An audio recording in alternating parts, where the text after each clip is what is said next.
Ahoy, landlubbers, it's me, your Captain Vasco speaking. And I'm very excited, because today is March 25th, 2023. Well, that's not the reason I'm excited, that's just sort of factual information. I'm excited because it's finally time to play Disco Elysium. Now, those of you who've been following the things I put on the internet that I hesitate to call content for some time may recall that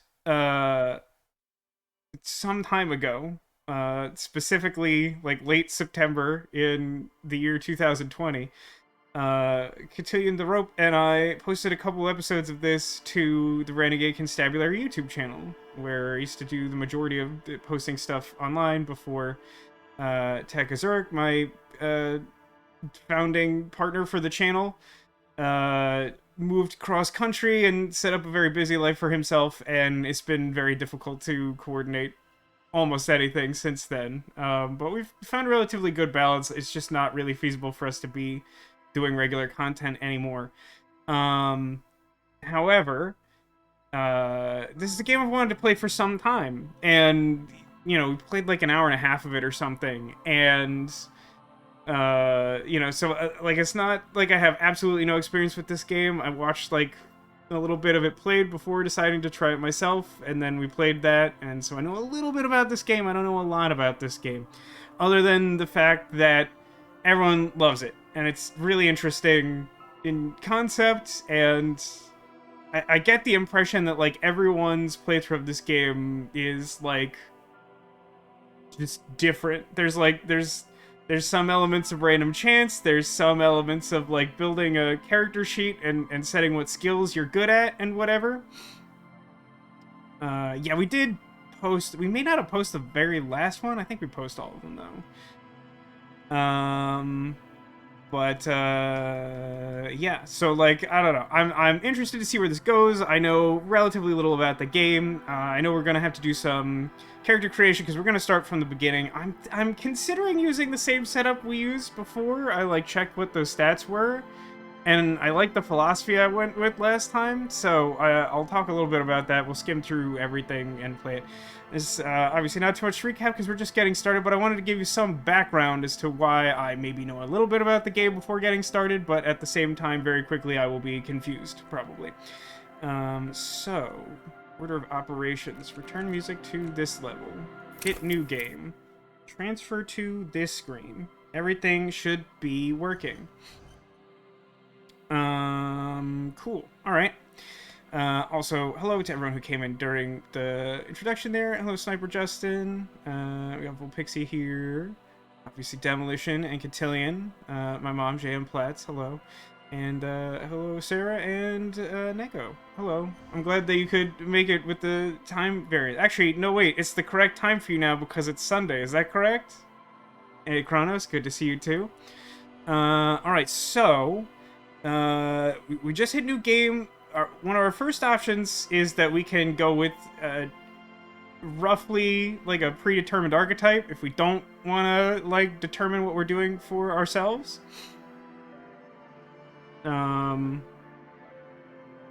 What's actually interesting, so I did just state a moment ago that I checked what for the minimal amount of this game that I've already played, I checked what skills I had set up for myself, and I was using intellect of 1, psyche of 5, physique of 4, and motorics of 2, which interestingly is exactly the skill distribution that sensitive uses.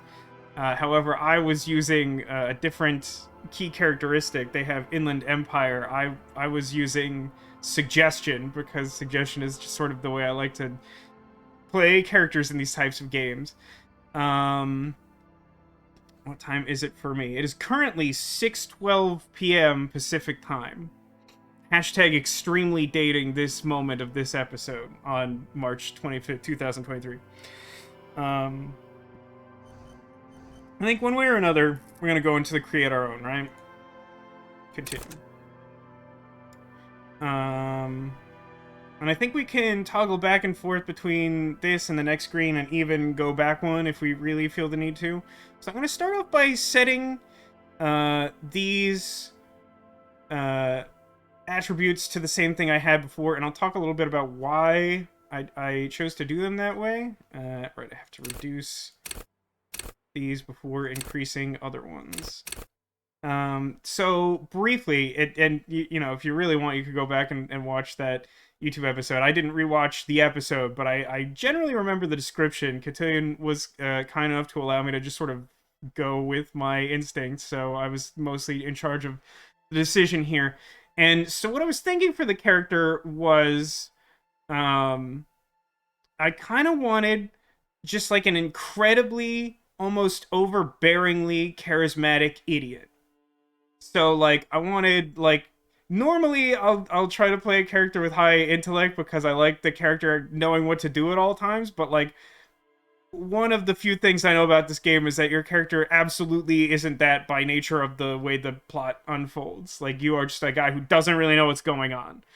Um so like the main thing I wanted was to be like uh really like emotionally in tune so that I could essentially be kind of a manipulative person and try to persuade people to do what I wanted. And like basically I think the thing I wanted to do was like even though everything I did and thought would be incredibly stupid, I wanted it to seem really compelling to everyone around me so that I could sort of like shape the world as I progressed through it. Just be like, yeah, no, absolutely, we should do this insane thing. And they're like, I don't know, he's like pretty handsome, and for some reason I'm inclined to follow that. So yeah, I guess we could do that.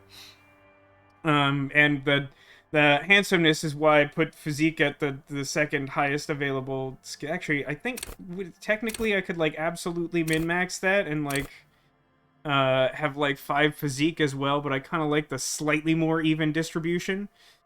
But yeah, like I mean, physique would sort of let me solve some amount of problems since my intellect is rock. But also, I think there's some amount of charisma attunement to physique where like you just being handsome makes people sort of look at you and be like, yeah, okay, sure. And then yeah, like motorics, we just I had it too because I didn't want the full min max thing, and I don't know. I think that was mainly the reasoning there. Now, feel free to let me know if you think this is particularly uninteresting, or if you find that I will paint myself into a corner too easily. But I imagine that I get the impression this game is well enough designed that like even if there's stuff we absolutely can't do, the stuff we can do will somehow compensate for it. Now, the next thing to consider is we get this big grid of all the individual like sub skills, right? So like these are our main attributes. If you're a fan of like tabletop games, it's sort of like, you know, intelligence. Psyche might be some combination between like wisdom and charisma. Physique is sort of like strength with maybe a hint of charisma in there, and motorics is sort of like dexterity is kind of my understanding. um so yeah, like within each of those skills are these attributes of a sort. It's kind of difficult to explain, especially since I played relatively little of the game. But each one of these characteristics on this grid is sort of like an aspect of us as a human. And so, like, as we interact with the world, you know, like, invisible skill checks are sometimes rolled to see if, like, maybe logic will intervene and be like, hey, wait a minute, that thing he said doesn't make any sense.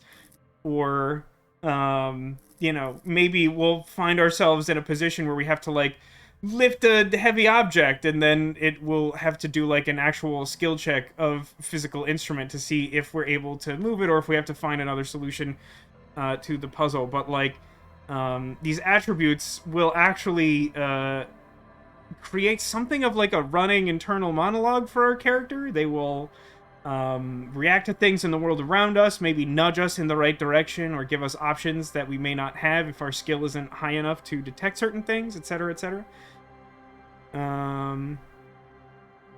Yeah, that's a good point, Hag. It's based on how the character like acts, especially at the start of the game. All his stats should be at 1. Because yeah, that's just kind of how that goes. We won't spoil more than that before we get into it. Um, Usually emotional character with a splash of intellect. Yeah, that sounds like my style to some extent.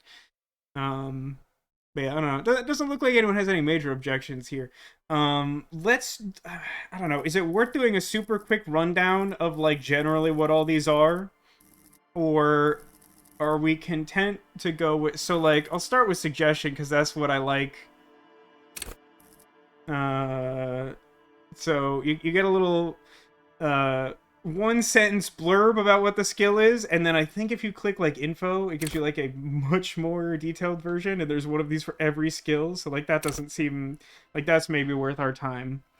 So maybe we just read the one sentence blurb to just get a general sense of all the things the character might do. And maybe that'll tip me off in case there's something that might be more interesting to try. And then is there something... are the little diamonds additional skill points that I pour into specific things? Am I vaguely remembering that correctly? I kind of forgot that step. I feel like the plus means something. I might be making that up. Let's run them down super, super fast, okay? Ready, go. Logic. Raw intellectual power. Deduce the world. Probably not ever going to use that. Encyclopedia. Call upon all your knowledge. Produce trivia. Rhetoric. Practice the art of persuasion. Ooh, that's a fun one. That feels like that's in line with what I want to do. Enjoy rigorous intellectual discourse. The fact that we might try to do that while having no intellect sounds a little fun. Drama. Play the actor. Lie. Detect lies. Another one that might be helpful to us. Conceptualization. Understand creativity. See art in the world. I think we're too stupid for that one. Visual calculus. Reconstruct crime scenes. Make laws of physics work for the law. See, normally I would like to play, like, a high intellect character, and, like, I'd probably put, like, a bunch of skills in that, but, like, that we're not doing that. Nah. We're gonna goof every crime scene and fail every task. Now we move on to the emotional ones. Volition. Hold yourself together. Keep your morale up. In real life, I have, like, a -6 on this one, regrettably. And then Empire. Hunches and gut feelings. Dreams and waking life. Very abstract, but, like, in the suggested, like, sensitive character, this is the, like, key skill or whatever you call it. So I think, you know, it's supposed to sort of be, like, in tune with, like, the supernatural or some greater purpose or something. Empathy. Understand others. Work your mirror neurons. That's like a real thing to some extent, isn't it? At least in some theoretical capacity. Authority. Intimidate the public. Assert yourself. That feels like a fun one to maybe put some points into. Esprit de corps. Connect to Station 41. Understand cop culture. I feel like I probably don't need very much in that. Suggestion. Charm men and women. Play the puppet master. Still leaning towards this as my key skill. Just like getting people to do what I want and having the thing that I want be really stupid. Just kind of sounds pretty funny to me. Now we're on to the more physical ones. Endurance. Take the blows. Don't let the world kill you. Fun fact, in real life, my attribute for this is like -10. Oh no. Pain threshold. Shrug off the pain. They'll have to hurt you more. Someone was saying maxing out pain threshold may pay off when the lack of intelligence gets us in trouble. Yeah, Ditto, that's an interesting idea. We do get 4 points. We could put at least some of them here. Physical instrument. Flex powerful muscles. Enjoy healthy organs. That's gotta be some Blade Runner future style slogan for some kind of soft drink, right? Enjoy healthy organs. Enjoy, like, Soylent Green Gatorade.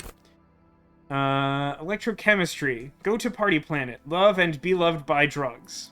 I mean, just as, like, a personal thing, I'm just generally not big on drugs in general. I doubt I'll be dipping into that any more than I absolutely have to. Shivers. Raise the hair on your neck. Tune in to the city. I assume this is literal radio technology attached to my spine. Half-light. Let the body take control. Threaten people. I guess that's like a animal instinct thing. Not sure what the half-light references to, but I'm sure it's something deeply philosophical. Hand-eye coordination. Ready? Aim, fire. Straightforward enough. Perception. See, hear, and smell everything. Let no detail go unnoticed. Reaction speed. Quickest to react. An untouchable man. Savoir-faire. Sneak under their noses. Stun with immense panache. Interfacing. Master machines. Pick locks and pockets. And finally, composure. Straighten your back. Keep your poker face. Man, I have a hard time imagining what this game plays like if you have a high composure score. That might be a fun run to do at some point. Maybe. Just because it seems like your character naturally just says everything that they're thinking at all times. Even when it's, like, genuinely absurd. So I guess I'll start fewest skill points to highest here. I'm kind of leaning towards rhetoric, as that feels like that's closest to the type of character. It says pickpocket watches, pocket watch. And I gotta find a way to get that clip, I think. No one ever understands that joke. It's fine. Ditto's like the one person I've ever met who just like knows what it is without me explaining it, and that's truly remarkable to me. So yeah, like, I think I want to persuade people. This is the intellect version of persuasion. I feel like I want to put my one skill point into it to increase my ability to do that. The only other one I think I would lean towards is lie and detect lies. And as I go through this, not into rhetoric, explain why, Neko.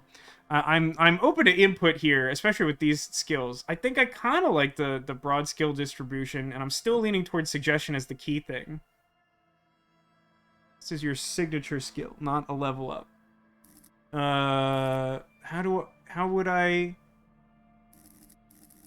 Wouldn't I hit this to do set signature? Do I set signature and then apply skill points? Do they have to be done in that specific order? Like, I was thinking I would just click diamond, and, like, wouldn't diamond fill skill point? Correct me if I'm wrong.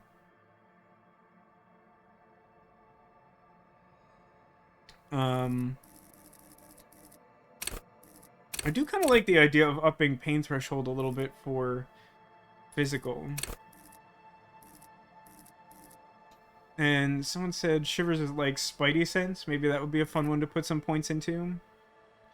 Diamond is max possible for that skill. Yeah, well, the number of diamonds is the max possible based on your, like, attribute for it, I think. I think that's how that works. Again, I haven't played very much of this game, but I think I remember that about the system after a little poking around. So, do we set signature skill first? I didn't actually get a confirmation on that.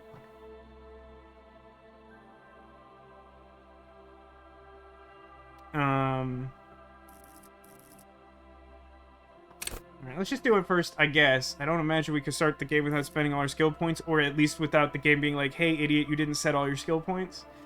I mean, I think it probably makes sense for your signature skill to be in your highest category. Like, I'm sure you could do something else, and that may have funny results. But, like, for a first playthrough, I feel like you most likely want that to be in, like, a good attribute.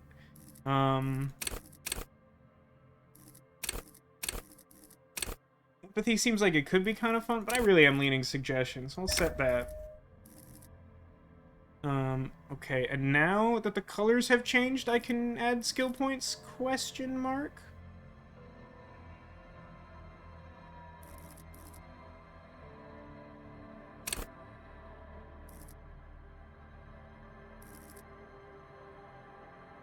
Or am I still misunderstanding how this works?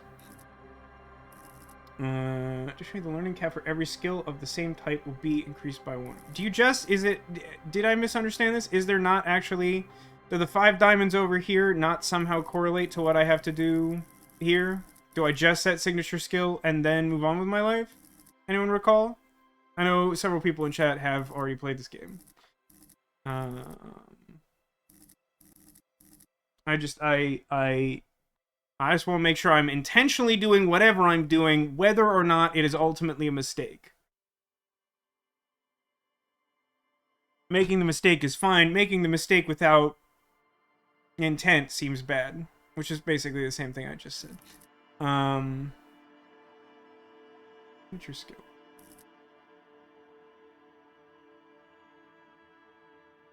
No skill points to assign. Okay, it's just levels. I find here the thing I find slightly confusing about that, and it's totally fine. It's not a big deal. I just want to explain where I'm coming from, if that seems obvious to you all in viewerland.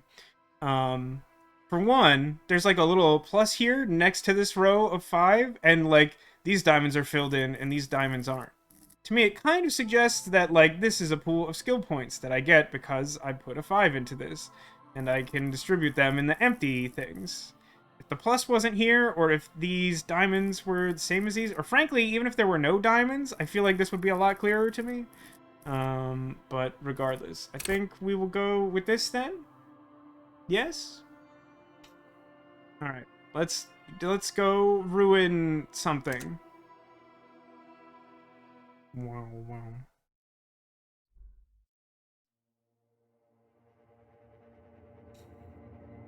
The Furies are at home in the mirror. It is their address. Even the clearest water, if deep enough, can drown. Guess I'll hit the floating begin button that exists in nothingness. There is nothing. Only warm primordial blackness. Your conscious ferments in it. No larger than a single grain of malt. You don't have to do anything anymore. Oh, I gotta tell you, that's really reassuring. I mean, I felt like I had a lot of things to do, but I guess I don't have to do anything anymore? Does that mean I should stop streaming? Ever. Oh, wow. That's pretty conclusive. I guess we're all good here. Alright, well, that was a pretty quick playthrough. Thanks, everybody, for watching. Never, ever. I mean, I gotta be honest, that sounds pretty compelling. I don't know why I would question that. An inordinate amount of time passes. It is utterly void of struggle. No ex-wives are contained within it. Now, hang on, that was like a really specific thing to say to me. It's like I feel like you're protesting too much. But I'll be honest, I'm kind of liking what's going on. You got it, sweet brother. Nothing upon nothing upon nothing. Why'd you cough up some more of that sweet oblivion, friend? Coming right up, sir. Smooth passage. I do like the way this is phrased. I want to get off now. I like pain and burning light and wanting things from people who don't want to give them to me. But I gotta admit, I kind of want more void. Alright. Nothing down to fuck all, borough.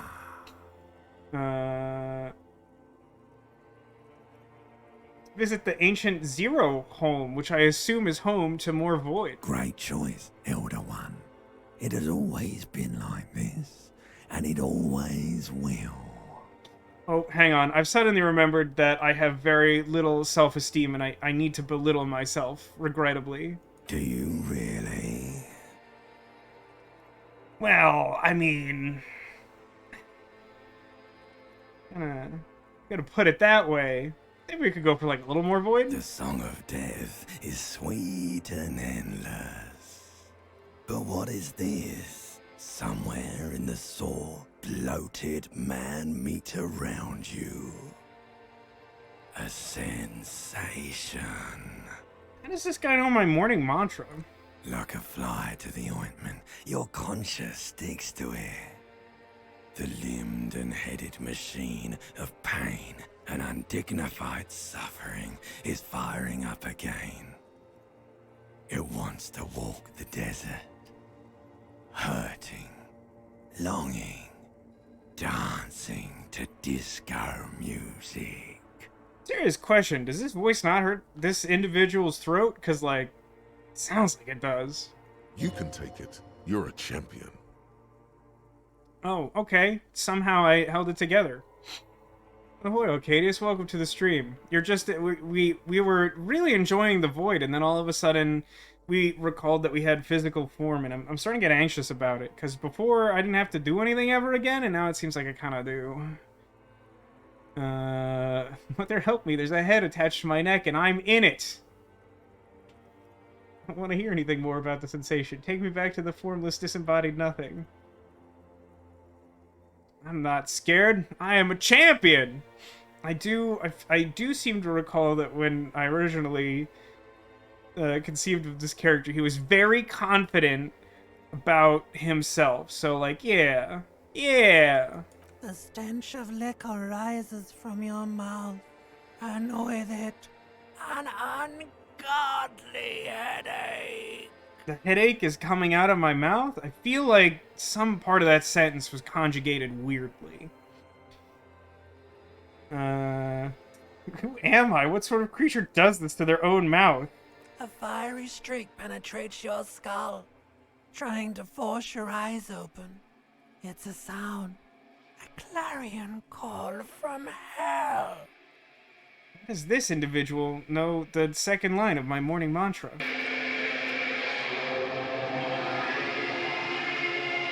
Why? I'm like a reasonably high percentage naked.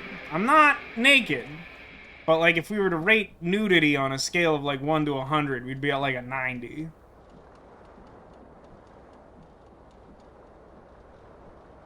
Oh, check out my sweet, like, horrible goblin face. That's good. What's going on over here, buddy? Like someone tore out the tape while the song was playing, and yet it was loud.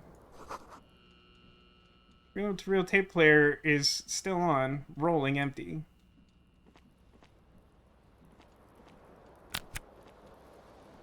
Hold tab to highlight. Okay. What's going on over here? It's a different color highlight, and the window is like... stands broken in its frame.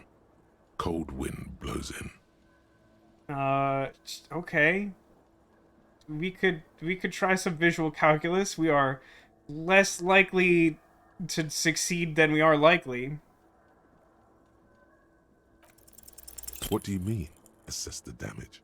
How would you do that? What are you even trying to do? You know, that's a great question. I'll leave that for later. Let's reduce our nudity percentage and try these pants.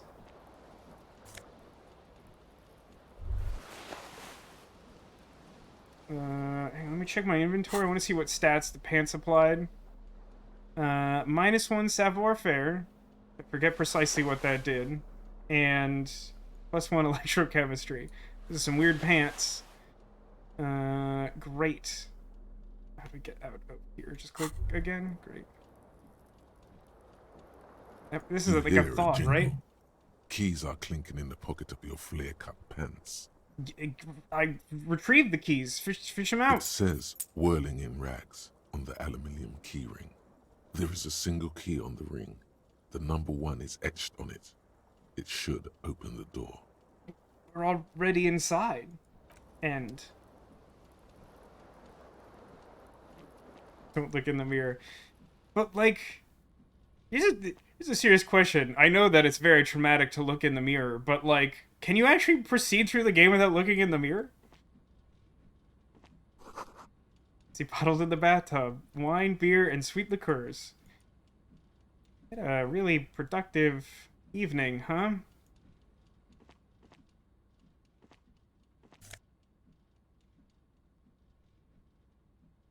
+1 conceptualization. -1 suggestion. That's so rude. You can and your portrait isn't filled in. Really? Do we want that? I mean, our portrait is pretty horrifying currently, to be honest. Since I can sort of, like, add and remove clothing at will, I wonder how much of this game I could play naked. I'm not sure it's worth trying, but it's kind of an interesting thought experiment. Might be an improvement. That's true. That's probably true. Wait, what is this? Because this one's the mirror, right? What is this?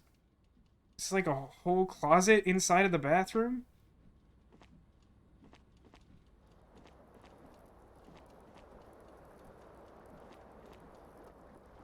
This fan has 2 chain pull switches.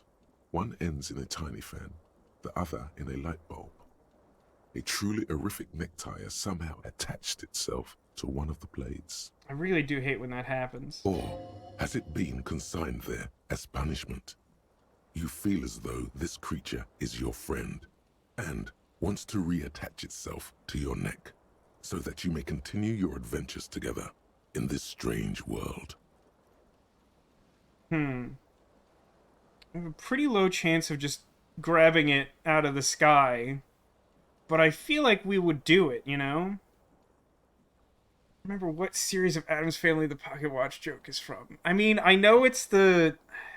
I don't think I remember the specific name, but it's the one that was like an original to ABC Family, the cable channel. It's true, I could take the pants off, I was thinking that. I mean, that's kind of just like a funny thing to do, but like, can I manage my inventory? I have to get myself acclimated to the way these skill checks work. I think I should be able to leave, take off the pants, come back and click the ceiling fan again and try it again, right? As long as I don't do the skill check, I don't lock myself out of it. But attempting many skill checks prevents you from doing the skill check again, at least until you change something about your approach. Sometimes talking to a character or something else. I think that's true. I mean, I guess we might as well try it. So we leave. It was pants that reduced it, right? Okay. And then, like, what percentage does that change? Or has it been consigned there as punishment? That, like, you feel as though doubled our odds, didn't it? Wasn't that at, like, 20... I mean, roughly speaking, it was at, like, 28, it jumped to 42. So that you may That's not double. But it's, like, a big change. In this strange world.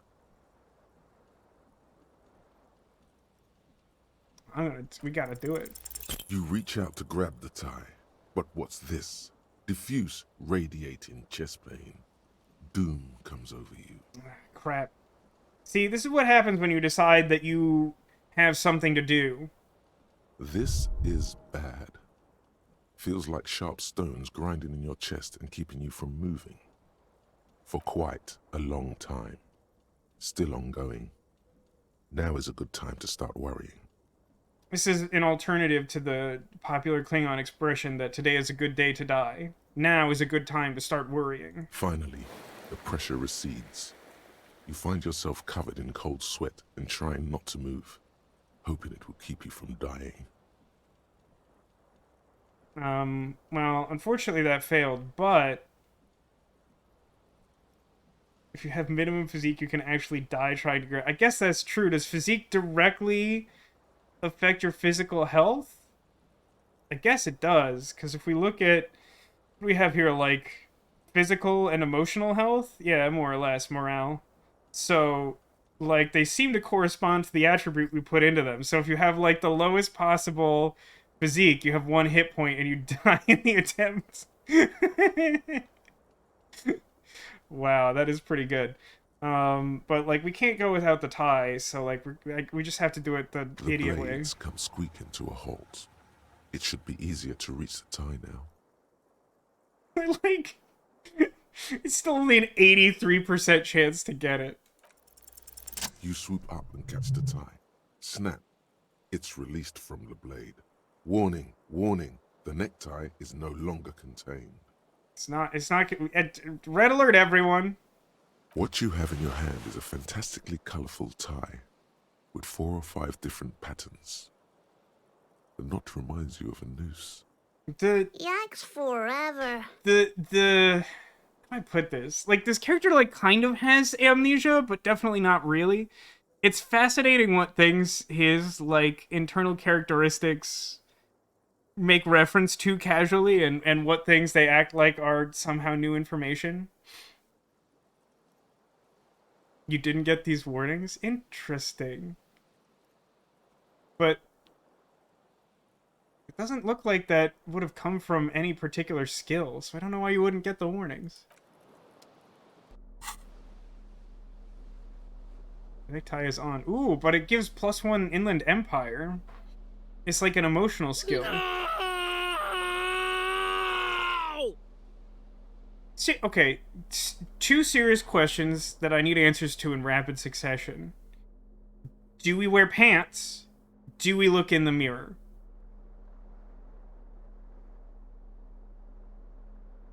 I'm really upset that our shirt reduces suggestion to inverted answers. Yes to both. Yes, pants, no mirror. Yes to both. Yes to both.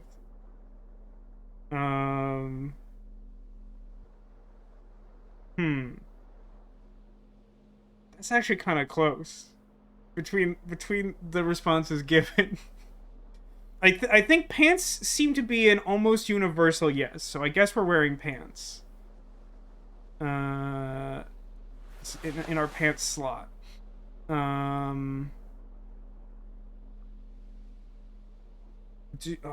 know what we have to do? If it's working today, we have to use the die roller. Demolition, as it is still, in a sense, your birthday weekend, you may call odds or evens on my 6-sided die, and if you call correctly, then we will look in the mirror because your answer was yes to mirror. You have called evens. Let's see if it is working today. Evens. We will look in the mirror. Close this.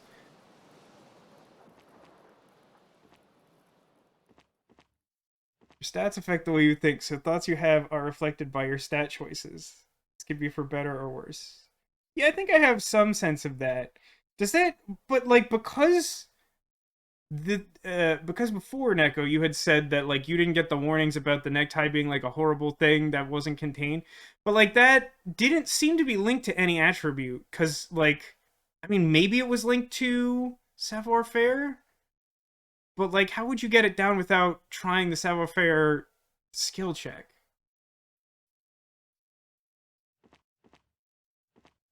Yeah, luckily pants we can toggle, mirror we can't. Hangs above a bent and broken sink. In a fierce discharge of masculine energy, someone has ripped half the faucet off. It probably wasn't me. Well, no, it probably was. Let's be honest. Hot water sprays from the base, and steam covers the mirror. You cannot see yourself, just the outline of a man. Suddenly, you realize you have no memory of the face that awaits you there, underneath the soft vapor. I do like how definitive this option is. No way, not doing this. How did this game know my morning affirmation by the mirror? Is that I fog it up and then say, no, I refuse. Absolutely not. You can't make me. But yeah, we're gonna look at it. Really, all recollection of the person you are, the people in your life, and even the world you're in has drowned in a sea of blood alcohol. This was no mere night of drinking. It was a deluge of world-ending proportions. It says the sink has been destroyed. I know who we are. We're every other guy in my freshman dorm. Sick burn and also, like, definitely totally true.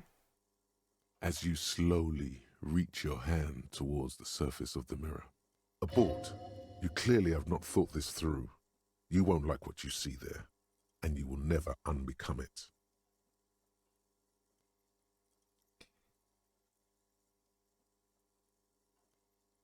It's funny that this is like an automatic skill check. I like that. A nice thing about video games as a class of thing is that, like, if you were playing like a tabletop role-playing game, which is kind of what the stats we've assembled and the characteristics and all that, what they most closely resemble is like that type of game. Like, oftentimes the rules for those games will have, like, the game master secretly do rolls, but, like, honestly, like, the players just being aware that a roll has failed, like, tells them something about it. With a video game, if you fail this roll, you have no idea that the roll was made. So, like, you just don't get the warning. But I've already committed. I must view what is... appreciate it, Katana. I will keep that in mind. But I've committed. I'm going to wipe the mirror. It's true. I mean, like, just look at the portrait. We are horrible to behold. Which is, I think it's interesting because, frankly, I feel like it's an upgrade from, like, so, like, here's me, I look like this, but then, like, when we go back to the other screen, Yikes like, this forever. guy, and it's like, I don't know, like, at Yikes worst, like, a forever. lateral move? I don't know. I do like the really slow pan out. Do you think that this game is better designed than Black Sad? It's the beard. It's the beard that helps him or makes it worse, you think, Haggis?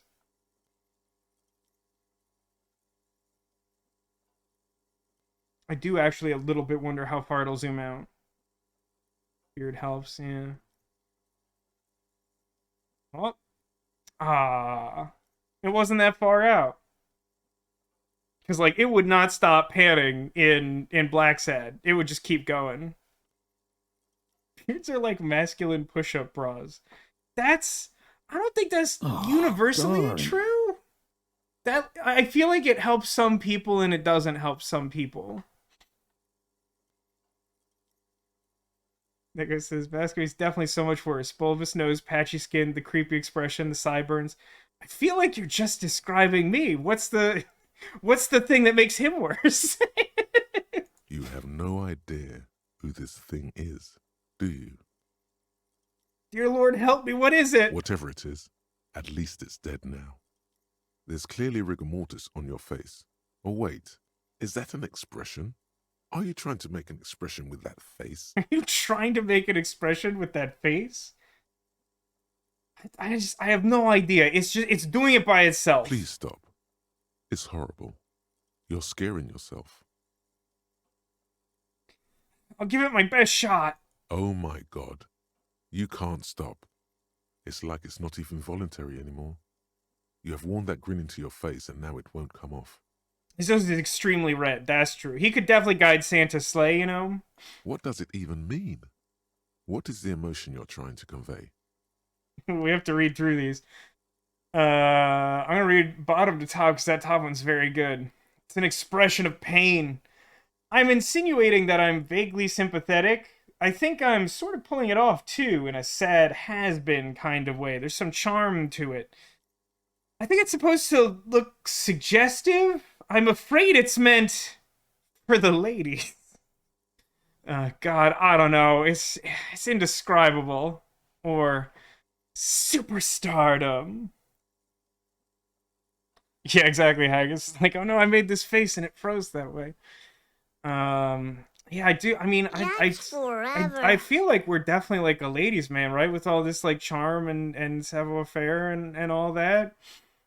I feel like we're making like this is a good face that the ladies like, which is definitely how I would describe a face I don't need that. a map to get to Bonetown. Yeah, why would you need a map to get to Bonetown with an expression like this on a face like that? Please promise yourself Daddy you are does not going to not try it on any approve. of the ladies, whatever happens.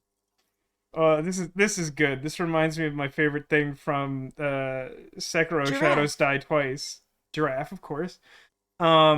In that game, you would fight like what were the two? It was like Owl Man, Owl Father. What were the two variants of Owl as bosses? But like, I like that you have promise. I promise parentheses lie. Although, frankly, I think no one tells me what to do fits my fictional version of this character best. That's right. Not even yourself. Go ahead, try something. It's not an order. It's not in order. Encyclopedia, formidable, 13. Dig deep into your mind and locate the source of the expression. I have a 3% chance to succeed. I also have a 3% chance to succeed at electrochemistry because it's an even harder check, even though that stat is better. Well, since I generally have a distaste for electrochemistry, I guess I'll try Encyclopedia. They have exactly the same success rate. Let's see if we can determine what the ladies think. Like the rest of you, it comes from a bad place somewhere in the past. That's all you know for now. That's true. I do feel like this game is calling me out quite a lot. It's like, yeah, everything in your past is horrible and you're a monster. I'm like, yeah, true, that's true. Do we go for it? Attempt to stop the expression from happening. No, if I attempt to stop it from happening, then that suggests that for some reason I need to make it stop happening. So, like, no, I'm not gonna do that. It's a dumb check.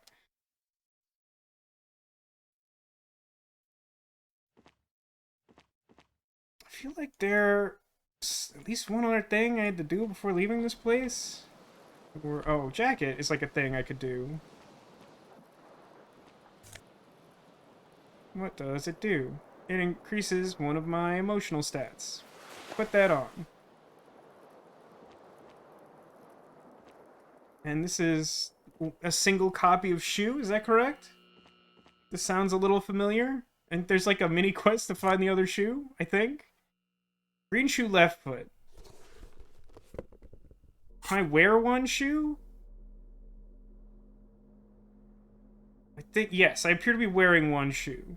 This is also equipped stuff. Not equipped stuff just goes over here. Shift lets you run on PC. That's probably good to know. Thank you. I appreciate that.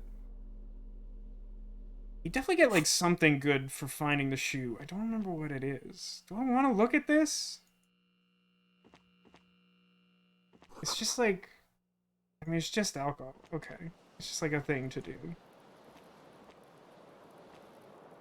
So I can't redo this check, I assume? The window stands broken in its frame. Is there anything else that immediately seems like I need to care about it? No? It seems like no? Wait, what is this, though? I didn't actually answer my question of what is the thing that isn't the mirror that's in the bathroom?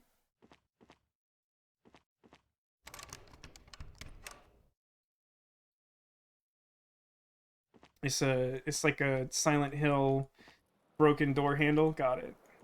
So let's go outside. To shift and then click to go faster? Yes, it appears that's how that works.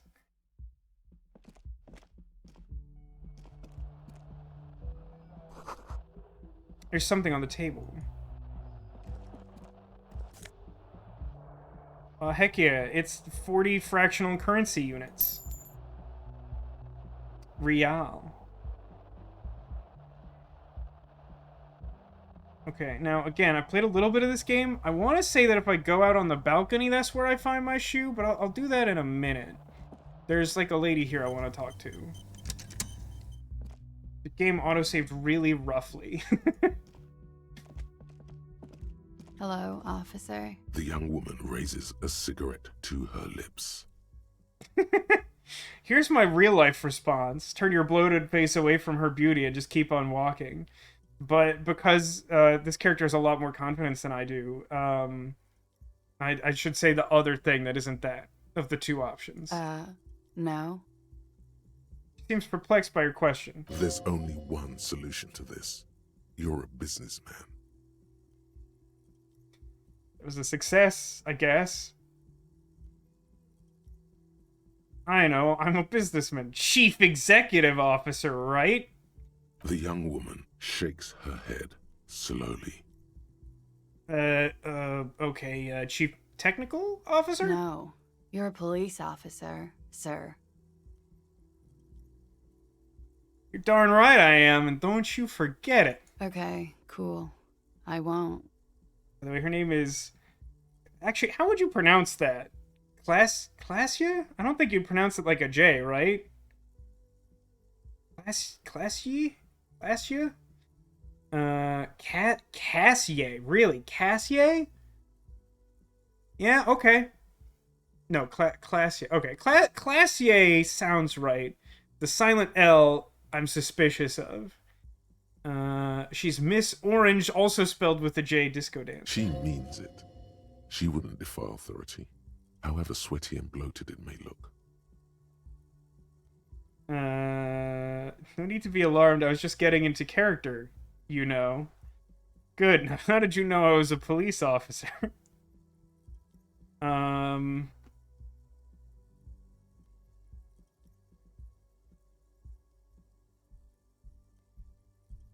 some reason, I feel like having her tell me why she knows I'm a police officer feels like it belies less confidence than I have. Okay.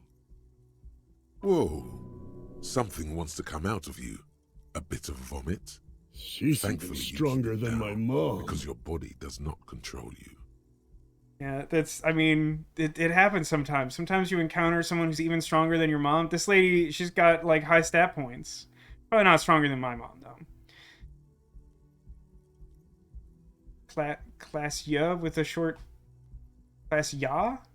Is that how you would say that with short A? I'm super bad at, like, reading pronunciation grids if they don't just look like a word I would read.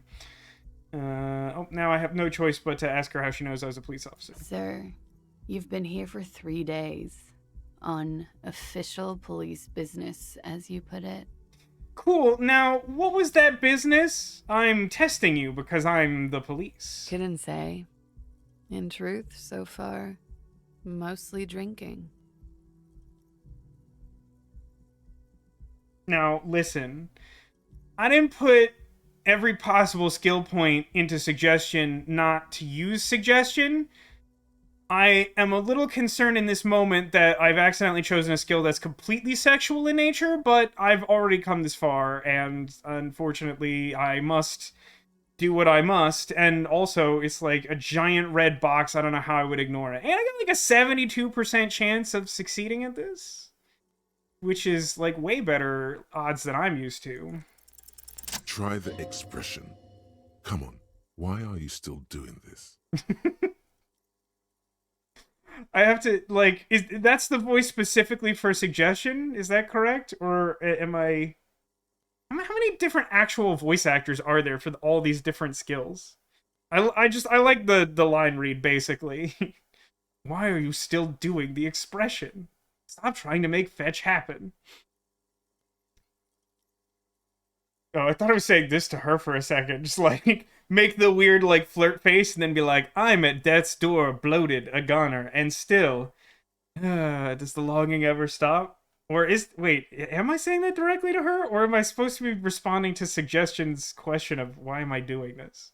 We'll find out. Alcohol raises testosterone levels, especially in men.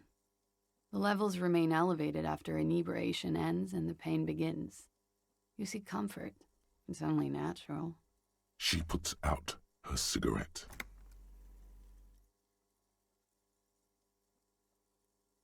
Blink. She looks back at you, a light glinting off her eyes. And now, it never stops. Goodbye.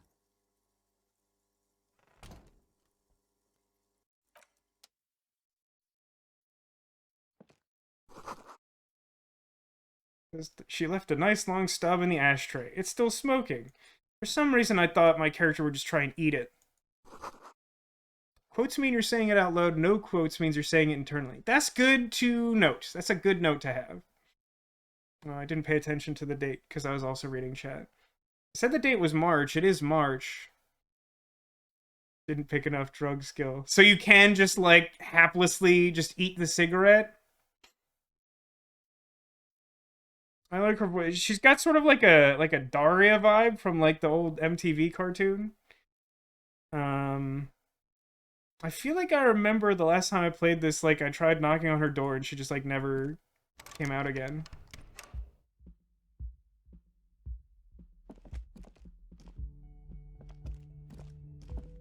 The door is closed.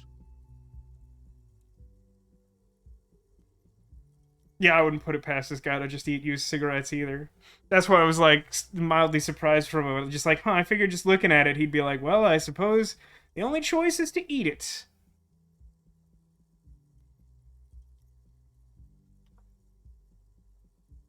I'll try the handle. This door can only be opened with a key or from the inside. Okay, I should leave now. What's happening over here? Is it another small quantity of money? Weekend edition of the satirical newspaper Trompe le Monde.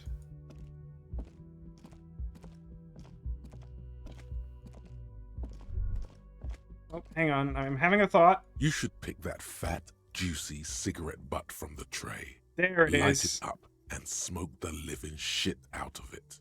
Does that mean that you have an invisible check every time you're near this random cigarette she discarded until you eventually succeed at it?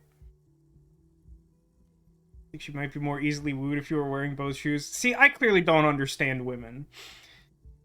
I think generally, unless I feel like I have like a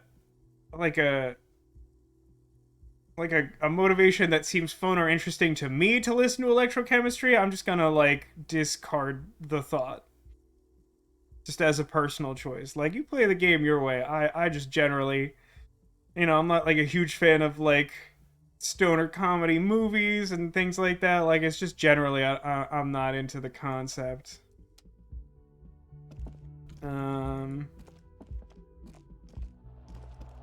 Let's go. I think this is the method to find the shoe. Straight edge, still punk. Yeah, Haggis. Yeah. People respect it when you're an adult. They don't when you're like a teenager. The game always like verges on crashing every time it loads something, but luckily OBS doesn't pick up on it. I'm having a thought. Smell of the sea makes you dizzy. There's something I find really endearing about the fact that I have like a halo that tells me when I'm having a thought. Righty. Now that I've worn them together, does it do anything? -1 savoir-faire, +1 composure. I assume at some point I could buy different clothes. Perhaps I'm wrong. Yes, I'm... Oh, so increasing the relevant skill automatically lets you retry white checks? That I don't think I was aware of. I knew that there were specific things that could let you retry white checks, and I think there are things other than that that may let you retry white checks, but I was vaguely aware of the distinction between red and white checks. I will, however, say that I am not paying attention to which ones are red or white. I mean, I guess the big red box to try suggestion was presumably red, because it was big red text, big red. But yeah, like now, like we're completely irresistible. We're wearing 2 shoes. Am I understanding this correctly, Neko? Oh, I have multiple thoughts. There they both are. 2 identical shoes, both copiously green and indiscriminately snakeskin, reunited on your feet. The writers of this game just like really have an excellent grasp of words, which is particularly noteworthy because I presume they're not native English speakers. How do they fit? Good. They're balanced. Comfy. Feels like the only good thing about you right now, truth be told. You know, I've had a lot of weeks like that recently. You'd have to lose the pants to become irresistible based solely on your stats. It would probably help, but then again, my tight white briefs are like not extremely flattering. Briny wind washes over you.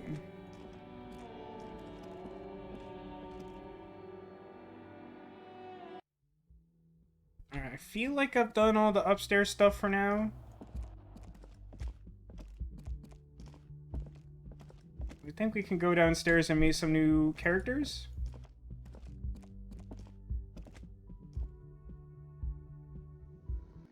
Ah, that time it didn't nearly crash. That's exciting for me. Where am I? Not appearing in this scene. Got it. There is me. I am there.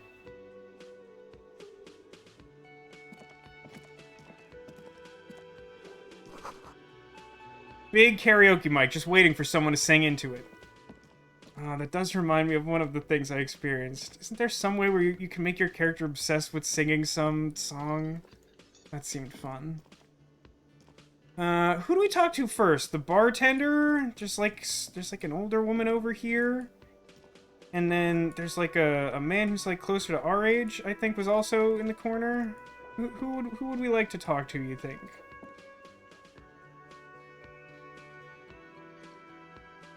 While I wait for chat to respond. A sign reads, Mess Hall reserved for union members. Doors open at 1600 hours. Wheelchair at all costs. I accept this first answer sweetie. Implicitly. Lena the cryptozoologist's wife. Now, there's 2 ways to read that.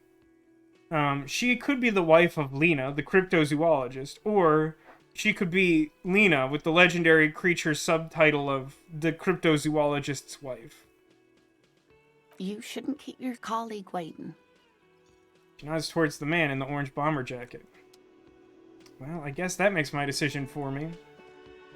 A bespectacled man in an orange bomber jacket is tapping his foot on the floor.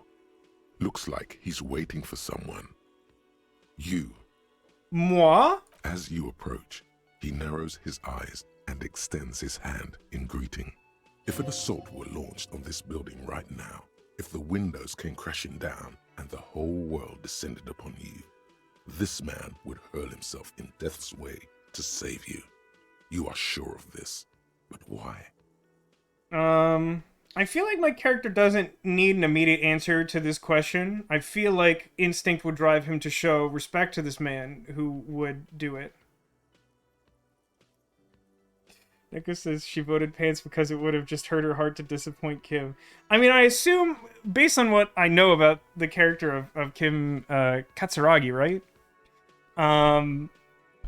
Like, I presume he would have thoughts about you doing that, but, like, you can just, like, come down here in some state of undress and talk to him, and he'll just be like...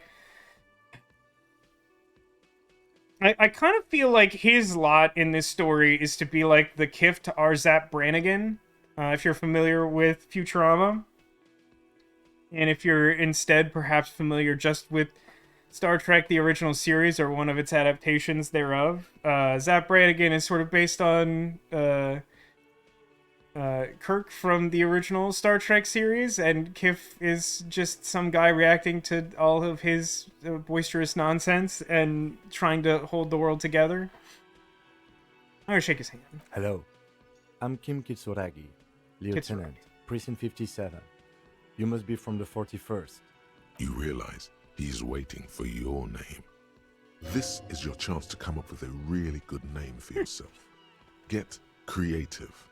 Conceptualize. This game is really good. I'm excited to be playing it. There's just something about the way that you just, like, any other video game in, like, the history of time, you could just have a normal conversation. And, like, maybe you have an option that's a goofy name, or maybe the game even gives you an opportunity to, like, insert a name if it never has to be spoken out loud. But I like that this game, just like a voice in your head is like, hey, get this. You could tell this guy just whatever name you think of. Which actually, funny enough, is like a bit that they did on an episode of The Orville. They make, like, first contact with an alien species, and as they're, like, walking up to meet their leader, the captain of the ship is just kind of like, hey, we could tell these guys our name is anything we want. Why would we do that? I don't know, but they'd never know. That's a reasonable comparison, but he's a much cooler Kif. Yeah, that sounds right. He's also, like, a more self-confident. I'm, like, super making up the coolest name the game will allow me to do, but, like, never gotten the skill check to work. I mean, we have, like, roughly a 1 in 4. Oh, it actually just says this is a red check. So red box, probably a red check, right? But then also it will just say it's a red check. I actually like that. That's nice that it does both, so you can pay attention to either. Maybe helps if you're colorblind, although I think this game also properly has a colorblind mode. Also, it has, like, a streamer-friendly mode where it doesn't play copyright music, which is nice. That's a good thing. Raphael Ambrosius Cousteau. I mean, it says that's a failure, but I gotta be honest, that is a pretty good name. It's so cool. It's very cool, but won't I come off like a douche if I call myself that? It's very, very cool, but maybe just a bit too ostentatious. My name is Raphael Ambrosius Cousteau. Yes, well. He doesn't even process what you said and just moves on. It looks like we had a little scheduling error on Sunday. Saturday too, actually. Have you had time to talk to the manager here? Sarah says she's never gotten that skill check to work. There's so many. There's, like, an endless number of interesting things I feel like you could do with a game like this. You ever just try maxing out that skill and just, like, seeing what would happen? Conceptualization. If you turn on the streamer mode, you miss out on the dungeon that just plays Danzig's mother over and over. I mean, I'm not sure I would recognize it to hear it, but also, I'm not entirely sure if that's a downside. You have tried maxing out conceptualization and still failed it. I mean, you can, like, save scum in this game, right? Like, I feel like I should endeavor not to do that unless I have a really good reason, because I feel like a game like this, you really benefit from just seeing how the course of things goes. Like, I like a game that rewards failure for skill checks. Like, again, if you compare it to tabletop games, is frequently not the case that that's true, but I really like the notion that, because I feel like that's how real life works, right? Like, sometimes you try something and you fail and something interesting comes out of that. And I like a game that emulates that aspect of life, because I think it's underappreciated, and also discourages you from trying to necessarily min-max and enjoy the outcomes that are unexpected in life. I guess it says I edited my stats to max everything, as I have enough embarrassment in my real life. How did that go for you? Was that a more satisfying experience, you think, than having more randomized skill checks? Anyway, he asked if I had time to talk to the manager, which I have not.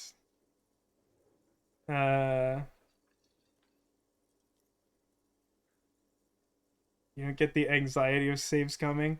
You mean you don't get the notion why people wouldn't do it? I mean, in a game like this, I think the main reason is because there's beauty in the failure and the unexpected results or whatever. But, like, I don't know. I think social pressure to some extent. I'll be honest, there are some games where I, like, save scum, like, mercilessly and don't even second guess it. You save scum all the time. You play XCOM. That's also pretty fair.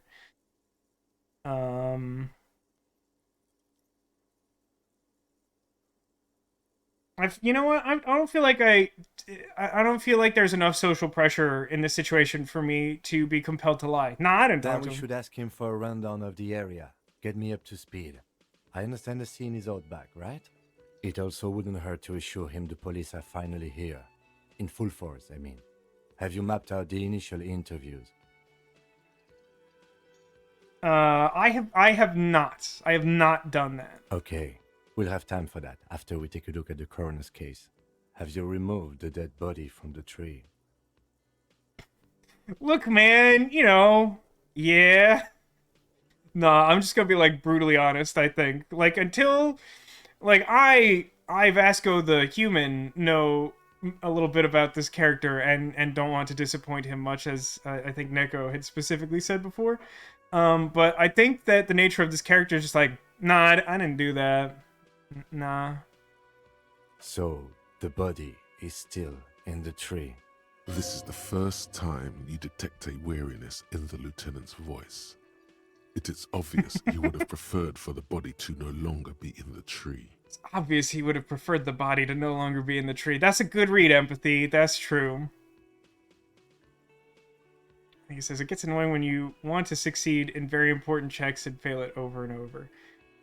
Yeah, I mean, like, listen, again, I'm not saying I'm, like, morally above save scumming in this game, but I feel like moment to moment, I feel like I'm just gonna let it ride, and then, like, maybe, I would certainly prefer no major spoilers from chat. I haven't said that already. I think most of the regulars already sort of know that's my vibe playing a game I haven't already finished. But, like, if there's a thing and you're like, hey, listen, Vasco, like, this might be important, you might want to save, like, that might be a good shout. Where it has been hanging for 7 days straight. We should go there as soon as we are done talking to the owner. Yeah, alright, sure. Let's do that. After you, officer. New task. Interview manager and inspect body. If you're about to embark on an investigation, shouldn't you have a badge? I don't think the last time I played this I succeeded at this, because my intellect score is extremely low, and I also barely passed it just now. Hey, hang on, you seem to be under the impression I'm a police officer, and so did the attractive woman upstairs. I, however, don't have a badge. Is that important? You mean you don't have a badge? Pretend you found it. I have my badge. I'm a policeman, and I have my badge. See, this one's tough, because I feel like I want to just answer it honestly, but that second one's like an extremely good answer to say out loud. It's just like a funny thing to say. Oh, if you didn't have your badge, then that would be very bad. You would need to report it on my shortwave. But since you do have it, we can go straight to the task at hand. Lieutenant Kitsuragi is now in your party. You can talk to him whenever by interacting with him. Ditto has highlighted a message. Okay, not only have I finally found the Pocket Watch episode, which was hard because they used the same name for an episode in multiple series, but I found it in reasonable video definition. That's exciting. There's gotta be something on the Discord. Send it in the media vault or something. We have some equivalent of that. Clip sharing, some sort of thing. Put the link there, or maybe just send it to me directly in Discord. I'm more likely to remember that. But thank you for researching that.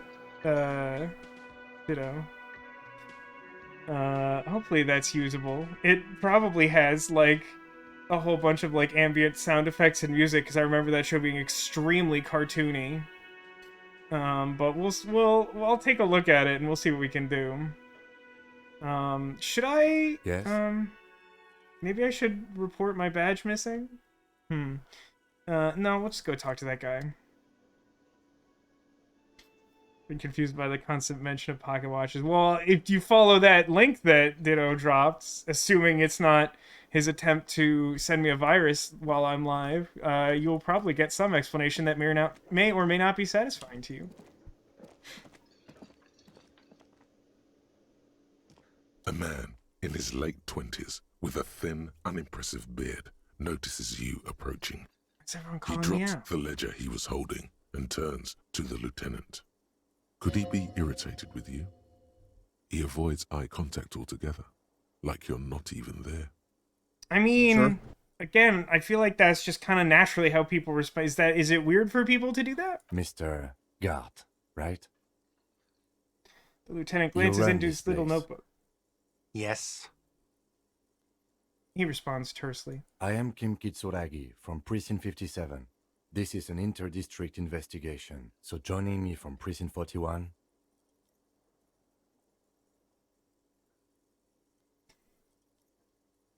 I mean, the Harbinger of Ruin seems like it's sort of a correct thing to say, but I feel like I feel like at this point, we've settled on Raphael Ambrosius Cousteau, and we're just trying to make it happen. We're just trying to make it catch on, you know? I can, however, say I'm currently in between names, which is slightly unhinged. I feel like one of these top two is more appropriate, and I like the notion. We're just gonna try it. We're gonna ride this one out until we get a better sense. Now, this is a purely hypothetical question that I do not want answered, but I do wonder if at any point in this game it's even possible to learn what our literal name is. But don't tell me that. I'm just musing here. Right. Now, I know it took us a while to arrive at the scene. It also took you a while to call us and report the dead body. It was you who placed the call, yes? No, I only just got here. It was probably Sylvie who called you. She usually works the bar here. I'm only temporarily taking over her duties. God, this seems like a familiar refrain with my new job. By the way, just incidentally, audio levels generally good. They seem good to me, but just if that should be adjusted, let me know.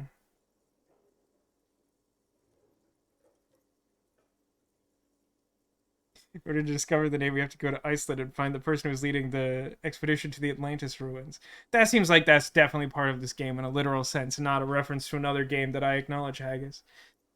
I noticed something interesting in the menu that for some reason reminded me of, which, like, I believe that this game will actually let you set 2 languages and then let you toggle between them with a single key, which is fascinating. It might be a good resource if you're trying to learn a language that this game supports. Do you have her number? As a matter of fact, I do. He looks beneath a pile of coasters and finds a slip of paper, which he hands to the lieutenant. You said you just got here. From where? Are you a local? What, of Martinez? No, I live in Jamrock. I only sometimes come here to keep an eye on the place. This is just one of the many, many cafeterias I manage. That feels like a weird thing to say. I mean, like, owning multiple businesses, sure. That's like a thing that happens. Managing multiple cafeterias, that feels like a very specific job description. But you still know your way around, yes? In case we need directions. Yes, I know where some things are, but as I said, I don't live here. I just used to work here. And I'm not going to start working here again, if that's what you think. You know, I hadn't harbored any preconceived notions about whether or not you would do additional work here. I didn't imply that. Detective, What? it's your turn. Oh, it's question time. Yes, yes, he means, do you have questions for me, like a police officer would? Someone mentioned something about a body that's like a week old. Behind this building, there's a courtyard. They hoisted him up on a tree there. And how do we get there? That's easy. See that door there? First you exit through that. Then, to your right, you should see a big hole in the fence. A really big one. You can get to the courtyard through there. No need for the keys. The hole is big enough for the Franco-Nigerian cavalry to fit through. That's a pretty big hole, I think. Does he want you to feel guilty of making that hole? It's implied in his voice.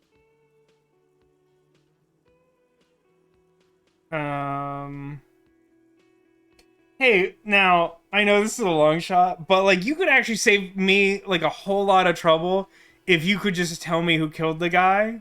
I'm not presuming that you know, but if you did know, it would be really doing me a solid. I don't know who killed him. I'm not the police. That's your job. Okay, now, again, I'm not actually presuming that, like, you killed him, but, like, if I don't ask, I'm gonna feel really silly later if it turns out that you killed him. Did you kill him, though? What are you, crazy? Of course I didn't kill him. Suddenly you tense up. Blood is being pushed to your muscles. You should hound him on this. Hound him hard. The prey drive says. I mean, I feel confident that I did not get this check last time. It kind of makes me want to try and hound him, even though I feel confident this guy probably didn't do it. I do, however, like that. Like, if I choose not to do it, I just adopt the language of my internal voice and be like, I'm not gonna hound you on this. But I feel like I should give it a shot. I mean, he already doesn't like me.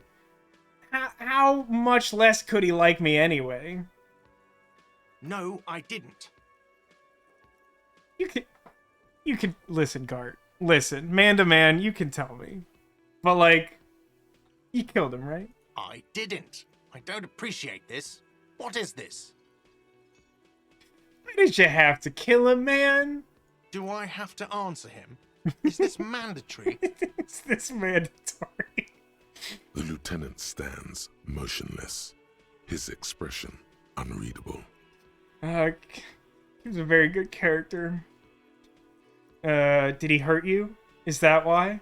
Did you get some kind of sick kick out of killing him? What are you, an idiot? I told you I haven't killed anyone. Anyone? Have you killed someone else then? He ignores you. Are you the bartender? No, I'm not the bartender. I'm the cafeteria manager. He's very animated all of a sudden. This is clearly a touchy subject for him. Ooh. I don't know, at this point, like, I don't actually have any particular reason to, like, make him upset, but, like, I'm kind of just having a good time, you know? Kind of look like a bartender. That period of my life is over. Not everyone who stands behind a counter is a bartender, okay? Like, I'm the cafeteria manager. is there, like, a technical distinction I should be aware of? I have 3 cafeterias I manage. 3. Get over it. Hey, why are you so upset with me? I can't think of a single thing I've done that would evoke that response from you. Why would I have a problem with you?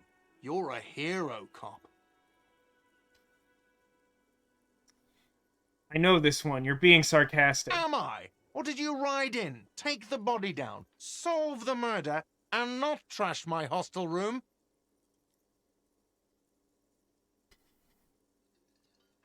Oh, these are good options. Oh, that's funny. Echo says when she tried this with no empathy, her character was convinced that he and Gart were best friends. That's interesting. I hadn't really considered that angle of having like a high empathy score. Is just, I mean, it's essentially the way you sort of frame that is that it's what I refer to as the mythical read the room skill, which oftentimes in video games your character does not have. I like all these options. Oh my god, I did all those things? I do not appreciate your tone. This is no way to talk to an officer. But I think I'd like the sort of matter of fact, like, yeah, the body. I didn't get that down, huh? You're right, you didn't. And it's only taken you 3 days not to. So what was I doing during that time? I'm in the asking question period of the investigation. No, I haven't seen you around. I just got here, remember? Was there anything else? Why did Sylvie go away? She went away because none of your business. Nico says, I felt more autistic than I already am, so I noped out of that build. I'm sorry, that sounds kind of stressful. Do I have a drop it low button in this game? I assume not. Precious few games allow you to drop it low quite as frequently as the excavation of Hobbs Barrow, which we recently played through on this channel, and I highly recommend both playing it and watching it, maybe even simultaneously, as confusing as that would be for you, I'm sure. Extra fine. Extra fine indeed. Okay, I guess I'm out of questions. At 30 experience. Not so fast. You owe me 130 real. I only have 40 of that currency. Actually, I think I have 0.40 of that currency. No one is saying the multi-pattern necktie you found tied to the ceiling fan can talk. No one. It must be merely imagination. But you're talking about cakes again? I'm always talking about cakes. Let's bail! Time to push the eject button! Sounds like a responsibility! You don't like those! Wow, that voice is horrible. That's very appropriate for the horrific necktie. Yeah, I'm pretty much always talking about cakes, whether literal or figurative. I'm pretty much always talking about cakes. No, don't listen to him. It's madness. Just talk. Oh, I have an extremely low chance of getting this, especially while wearing pants. Your tie never spoke to you? Never in the whole game? I feel like even in the minimal amount I played, I mean, it was before there was voice acting, but I feel like I got multiple notifications from the necktie. Do they all come from Inland Empire, which is like an empathy-based skill? God, I really would love to bail on this. Like, I absolutely have to. I have an extremely low chance of succeeding, but like, we have to try. It feels very in character. No! No! One moment you're running like the wind, then you've suddenly turned around and are giving him the finger. Oh no. Furiously. This is the failure. Both hands. Why? This is a failure and it's a bad one. The lady in the wheelchair is right behind me, isn't she? Why did I do this? Why did I have to use both of my hands to flip him off? Why both? Nah, see, I know the answer to that because I've been indoctrinated into Tekka Zurich's gesture of indicating that a person is not worth my time. This is a success. I don't know what you mean. I am genuinely curious what a success would look like, but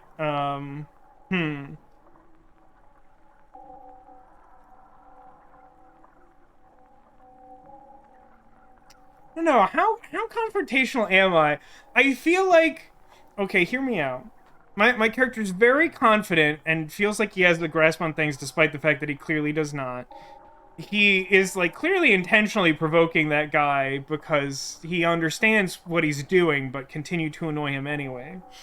However, I feel like I'm, like, almost gaslighting this guy on purpose So, like, for me to like, actually, like, swear at him openly, I feel like that suggests, like, a level of open hostility I'm not willing to commit to.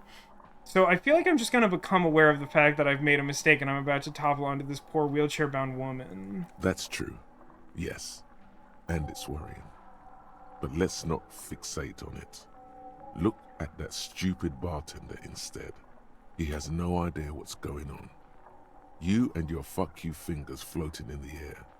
Barkeep's got his mouth agape like an idiot. You showed him.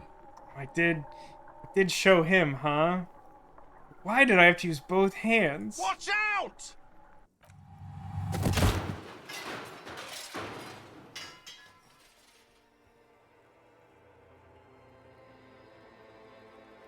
Everything goes dark. Back so soon. Ah, oh, sweet, the void! I had an accident. It was no accident. Those were disco moves from your spinal cord. Okay. The spinal cord has yet to reveal itself to you. Its mysteries are unholy mysteries. I hope at some point I can invest skill points into additional disco moves. It just comes off as a lazy effort at reconceptualizing the antics of a shambling drunk. Nah, I think it's cool that there's, like, secret voices. You are way cool. Cooler than the bottom of the sea.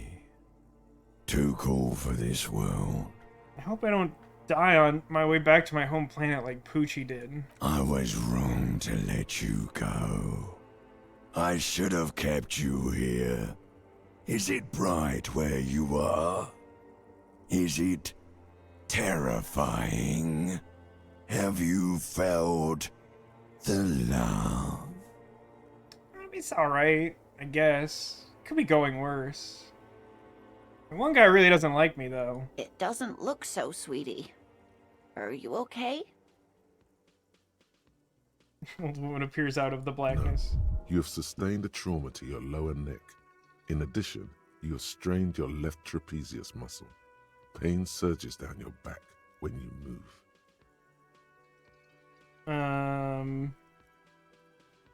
Oh, okay. Here's a question I pose to you. In games like this, I typically try to formulate a sense of the character I'm playing and really get involved in the role play. We have, like, high empathy stats. Are we empathetic towards other people? Or are we just aware that what we're doing is wrong? Like, would our first response be like, oh, I'm so sorry I landed on top of you, lady? Or would it more likely be the very selfish, I am not okay? We like the sort of lovable oaf version where we're very stupid and very persuasive, but we're not actually like a psychopath because it's not an adventure game, it's an RPG, so we don't have to be a sociopath. Okay, so let's check on her then. The chair took the brunt of it. Don't worry. Are you sure, ma'am? Yes. Check on him. Sir, I didn't mean for this to happen. I'm sorry. This has always been a cop-friendly place. Man seems shaken by the incident. The drinks are on the house, okay? There were a lot of drinks on the tab. I still have to charge you for 3 nights and the broken window, though. That's 100 square. Thank you for your cooperation. Don't thank me yet. You still owe me 100 real. If you don't have it by tonight, I just can't let you up there. That's where my room is. For God's sake, watch out for yourself. So this game has, like, an actual clock on it. It's gonna be hard for me to get that money by tonight, huh? Oh, hold on, I'm having a thought. By the way, where is home? The address is coming up blank, and this place sure isn't it. I gotta be honest with you. Like most things, I do not know. But you've been at this hostel cafeteria for only 3 nights. Where were you before? You had to be somewhere. You know, that's a good question. I think it was like up on Marvel Hill. Why did you say that?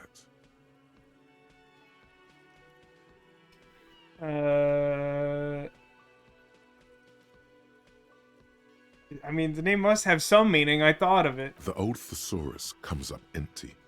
Maybe you should ask the lieutenant. Lieutenant Kisturagi, do you know a place called Marvel Hill? No. But isn't that an expression, not a place? An expression? Tell me A more. saying. Up on Marvel Hill, a great high place.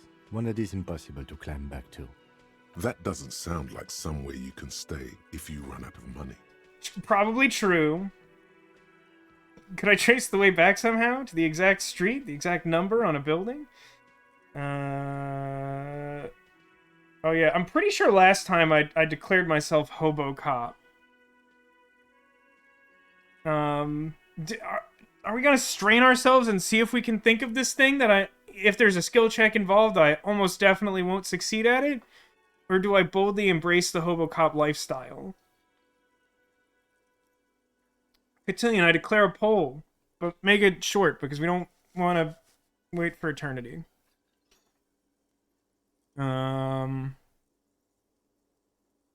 Also, I've gotten like a bunch of experience points. Am I correct in interpreting the fact that the journal has an orange dot on it? Do I have the ability to level something up when I'm not in like a dialogue option for 10 seconds? Or is that just updating my tasks? Or maybe both? Maybe it's both, actually. Okay, I can level something up. I don't know what that will be. Let me know if you have any thoughts on that. We're pretty open-ended at this point. We haven't found ourselves... I mean, should we try and min-max and save skill point level ups until we think that we need to re-roll something or try a difficult challenge? The thing is, sometimes they come up in dialogue, and I think frequently you can't leave and come back for those. But maybe... I don't know. Actually, that might not be true. I think I would have had the ability to leave the conversation with Gart before, in theory. Let's see how the poll is doing. It is mostly concluded. We are Hobocop. I see. Very well.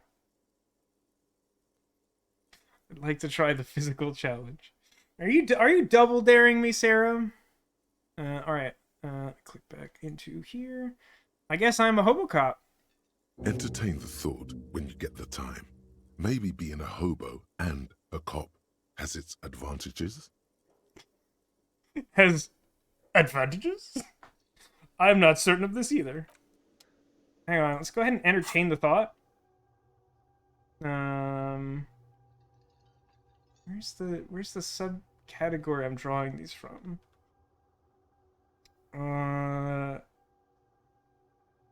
Oh. I see. This is... God, these are difficult to read, huh? Can I just pick literally any of these, or do they have to be, like, highlighted in some meaningful way? Okay.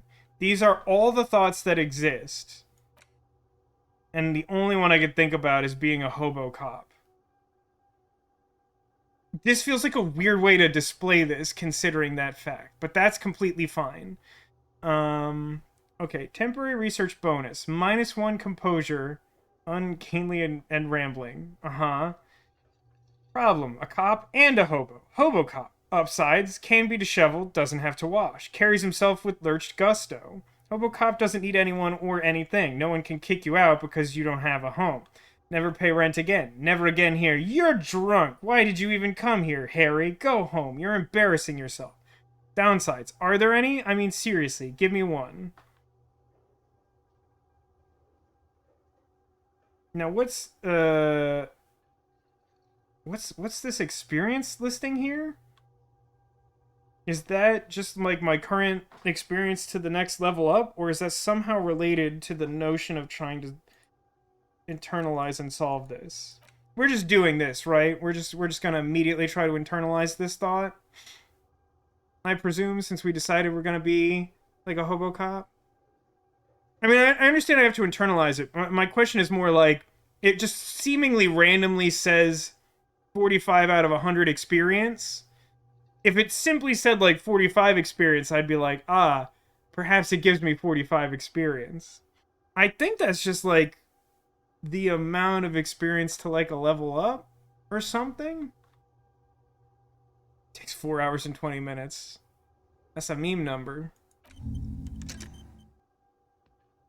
So we have -1 composure until that's done, or maybe forever, I honestly don't know. Now if we look at this. So right now, these are just the tasks, right? I need money to pay for the damages. I have to figure out who made the call, or I guess, more importantly, find Sylvie who made the call. Or maybe we're just presuming Sylvie made the call, because he said that was most likely. Report the badge missing, inspect the body. Okay, that's all relatively straightforward. I'll maybe remember some of that. So then, in that case, do I not have skill updates? An additional question, where would I find them? Ah, here is the answer to one of those.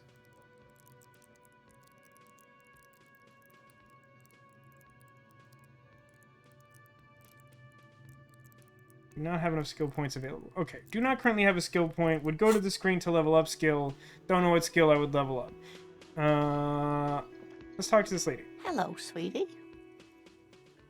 Wait, who's Sweetie? I like that this is a test of reaction speed. Does that mean you like me? You're a handsome man, officer, with your mustache and your chiseled jaw and that silly dimple on your chin. But dear, you're not for me.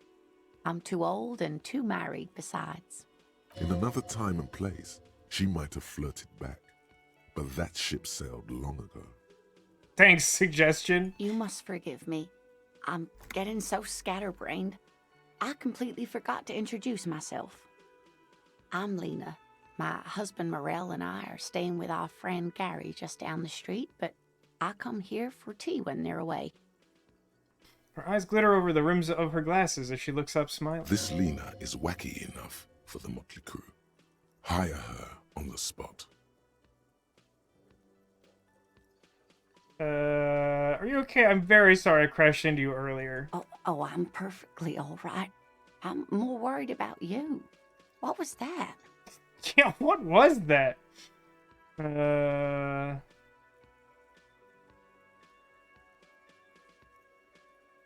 feel like I like that cafeteria manager is a bad man, a man without honor or compassion. What do you mean? He was tormenting me with outrageous demands for money. He's just on edge because of the lynching. Don't judge him too harshly. Anyway, I'm glad you weren't injured. How'd you like to roll with me? Whatever do you mean? I want you to be my wheelchair partner in fighting crime, ridding backyards of corpses, catching sequence killers. I feel like I'm literally trying to recruit her, right? I feel like that fits in. I'm like, I have acknowledged, like, her value, and I want her as part of my crime fighting team. So I feel like I'm just literally gonna say that. I could try to brush it off, but, like, I think I'm committed to this. Sequence killers? Oh my. But I think you already have a partner, sweetie. Well, now hang on. We could be a team. We don't have to just be partners. A partner who needs you to help him get a corpse down from a tree. I don't think I could say this to hurt Kim's feelings. I know, but they're also like side mysteries. Sequence killers, forays into the paranatural. I can assure you, with absolute certainty, there are no sequence killings taking place in Martinez. That's actually kind of like a weird amount of confidence in that. Is that because you are a sequence killer who kills sequence killers? Now, gentlemen, no need to squabble. I wouldn't be of much use to you anyway, sweetie. But why? 3 heads are better than 2. Thank you, but Martinez isn't the most wheelchair-accessible place, you see. I'd slow you down. Perhaps another time. Like that one of the options is you seem to be in a chair. Sweeties need money. Do sweeties get money? Now, I feel like this is another important question. Lovable oath, got it. I feel like we've nailed that down. Um, I I do feel like I feel like this character has the ability to manipulate people, but like he's not gonna just solicit money from this woman, right? I'm pretty sure I did this last time and it's horrible. But like I feel like we're too confident in our own abilities to uh even acknowledge the fact that we really truly need the money. And like B, I feel like we annoy annoying people or something. That's more along the lines of what we're doing. I'll continue to put up a new poll. Hobocop doesn't need money. I feel like that's a part of it too, right? Like I feel like Hobocop doesn't need money. I mean, Hobocop is in and of itself a solution to not having money. I suppose that's why you get that thought as early as you do, so that like assuming you don't manage to get $100 fictional country, then like you still have a thing to do at the end of the day. Okay, it appears we're not going to ask her about it. So I think we should just go try to get the body Of course, down. dear. Good luck with your case. Okay, now which direction is west relative to where... Because he gestured we're supposed to go west. He implied that we had to go through the kitchen, right? Try that. Reserved for personnel. Okay, so I can't go back there, huh?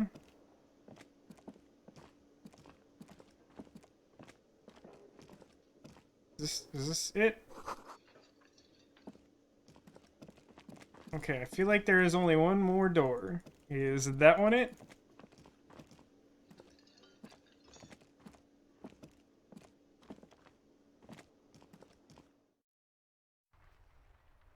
Flashlight in low light areas. Wouldn't that require me to have a flashlight? Yeah, this is definitely it. Hey, you know what we haven't done? I don't know how often this game, like, auto-saves, but, like, we should do a save. Look, here are all the, old saves from when I played it previously. Let's do a new save. I acknowledge that. That interface feels weird. It's fine. So here's the hole in the fence that the whole army can fit through.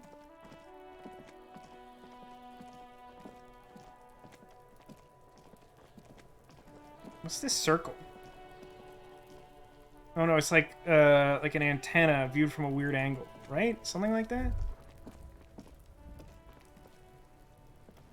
Kuno's got this. Oh, yeah. Doesn't this kid or his friend or both of them suck? Aren't they just, like, horrible? The boy throwing rocks at the dead body can't be older than 12. Oh yeah, Nappa Gumpy, Kuno! It just says it's a Jigglypuff, seen from above. Very true.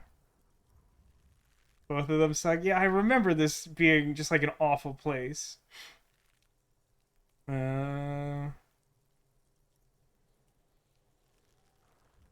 Hey kid, a word. Police business. Right in the dick, Kuno! Get him right in the dick! It's love it in the dick. Wow. Wow. The All right, boy I'm is gonna... sweating profusely. His eyes are like two black holes and his jaw is twitching as if trying to break free from the empire of his body. I don't think I got this one last time. This is, like, rough. I think last time I did a little bit of checking the body. I don't think I ever got it down. And I think I, like, made a call on Kim's, like, shortwave radio. And I think that's, like, about the only stuff I had generally done that I haven't already done. I don't think I got this check last time. I think it's funny that, like, perception gives us some insight. And then the first thing we can respond is, like, wait, what does that mean?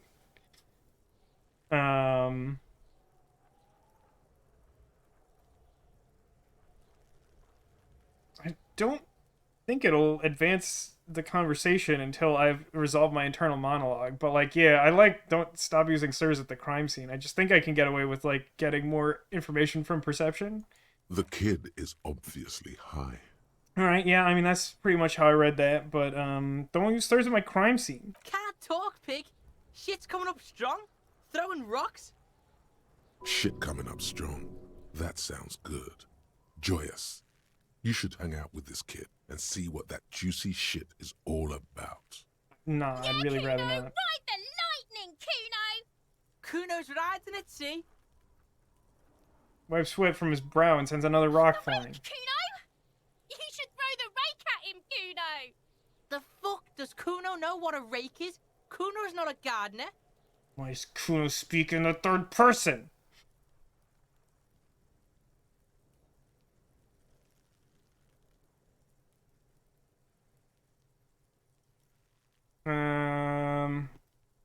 I feel like my confidence is urging me to just try and exert my authority over him. So I'm just gonna try and take control of the situation in a way I'm certain will fail. Alright, entertain the Kuno. Show me what you got. What you got there? What you got, huh?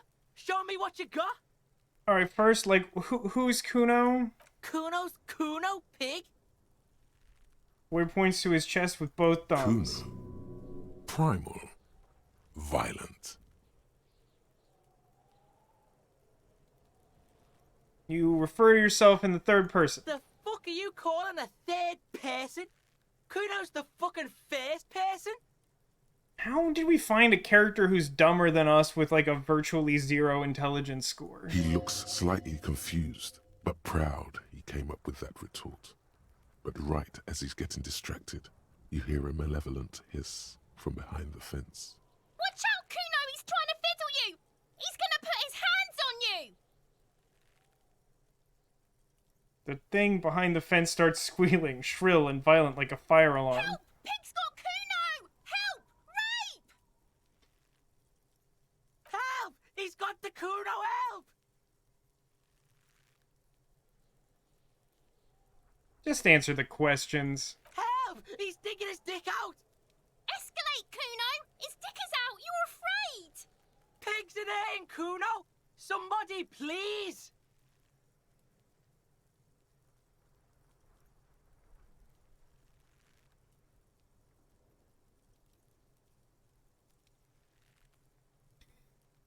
So I can hit him.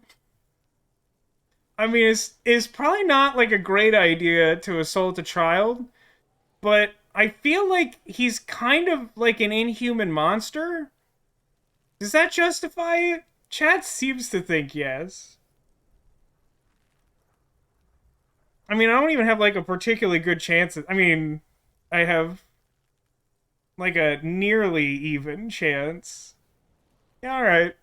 I mean, it would certainly help to just actually have a way to shut him up.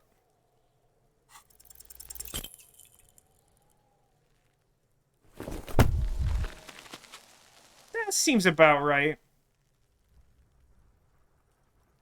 You didn't shut him down. Your fat fist didn't meet its target. Instead, it pulled you down with it. You know, for someone who has, like, reasonably high physical attributes, I've been failing those checks very consistently. They haven't been particularly easy ones, in fairness, but,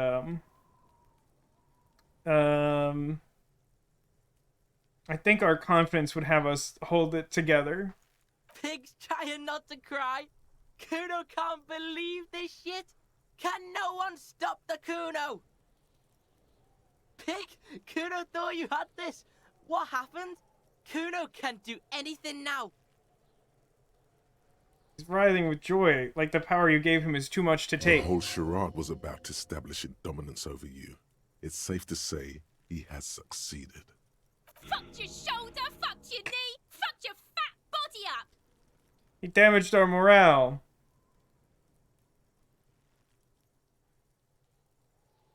Yeah, I deserve this. Yeah, you deserve this. Trying to show your dick to Kuno. Kuno was scared.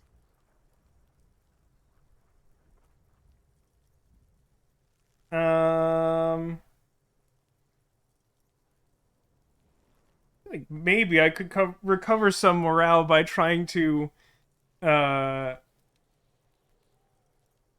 exert dominance back over him. I don't think that'll work, though. I definitely don't think any of our top options are helping us out. Asking Kim to help us up, telling him to stop laughing, or calling for an ambulance.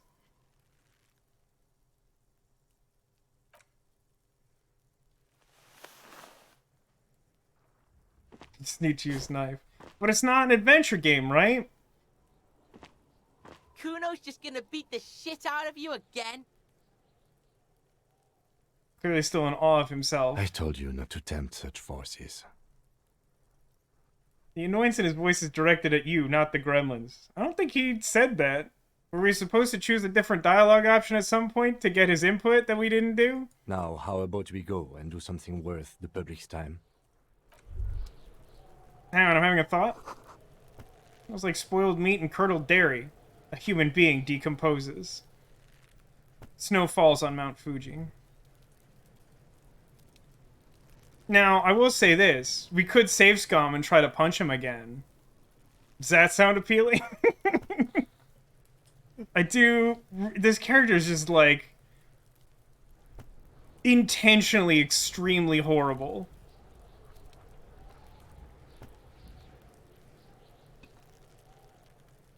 It does make me wanna... Yes, we wanna try and save Scum? Okay. Yeah, alright, no, that's... yeah. Let's do it. So load game, the only one from today that's not an autosave. What is that date? Really want to load the saved game. Yes, the one from like outside like a minute ago.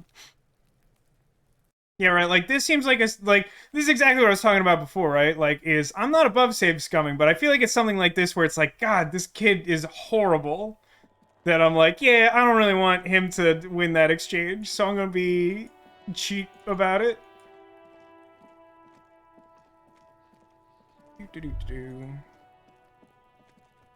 Kuno's got this. Oh yeah, Nappa Gumpy Kuno.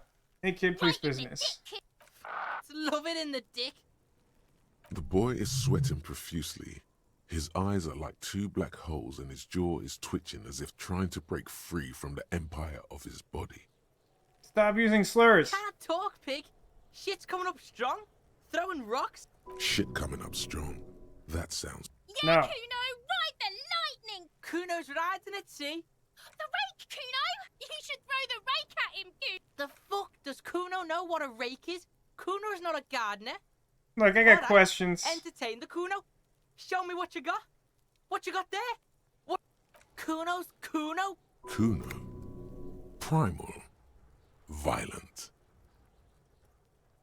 Let's see what other retorts he has. This one, we'll try something different. It's like something you'd call a rabid dog. Yeah, think about it. Think about that rabid Kuno shit. He seems glad someone understood what he was going for. But right as he's getting distracted, Watch out, Kuno. He's trying to help. Pig. Help! He's got the Kuno, help! Just answer the questions. Help! He's digging his dick out! Escalate, Kuno. Pigs in here, Kuno! Somebody, please! And we try it again.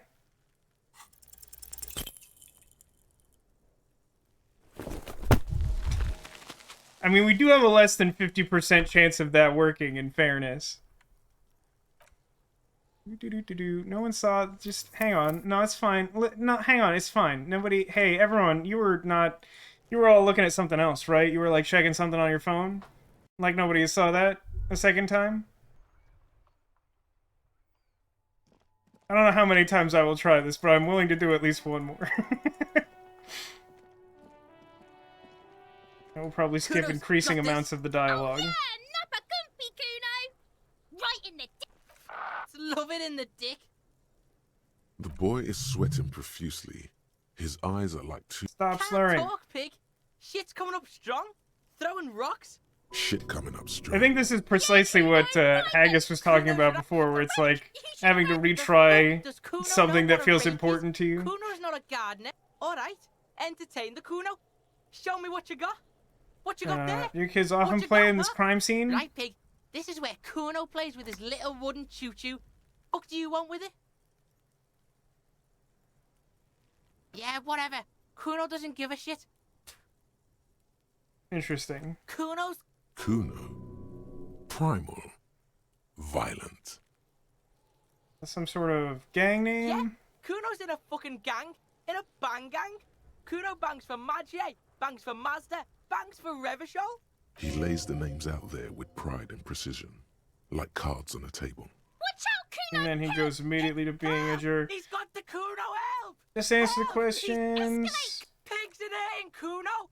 Somebody, please! Try it a third time. Well, I think that was a success. There it is. Third time's the charm. Thump. The blow connects surprisingly well, leaving your knuckles tingling. Kuno feels it. This was no light tap. What? I think I like this. I think we can have a normal conversation now, right? Officer, this is very far from normal police conduct.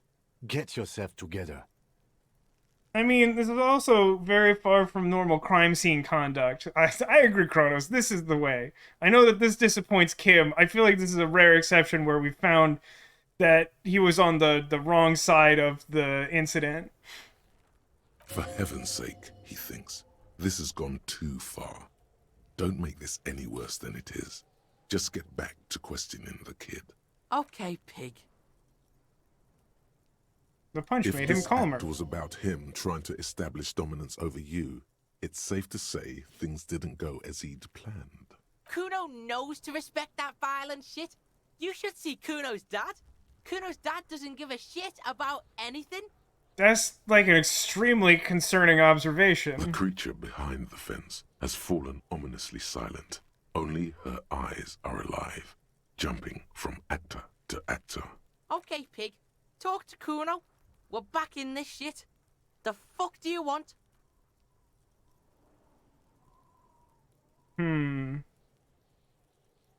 Legendary empathy check-in. We're still like pretty close to even odds on it. Also, it's a white check. I don't feel like I need to save scum that. We'll just see if we can actually roll well on that one. He's on your crime scene, bossing you around. And he's been here for some time too. This is where he hangs out. You have to get more out of him. He could be useful. Kuno, can you turn the Kuno down for a moment? Trying to fuck at the Kuno. Trying to fuck at me. Trying to fuck. Kuno only gets higher. It's faster, faster, faster. Can't take the Kuno. Stay out of the reactor. Kuno gonna fuck you up! Up, up, up! It says she passed that empathy check with a 3% success rate. Wow. I remember there was some check that I tried to do investigating the body that was like a really low percent chance that I succeeded on the last time I played. Normal is not what we got here. You've got to work with what you have for now. Yeah, alright, let's ask him about the body then. Shitload, Pig. What's your question? Don't tell the pig shit, Kuno! Hey, Kim, could you, tell me what question I'm supposed to have? Morning, Ice Bunny. How are you doing today?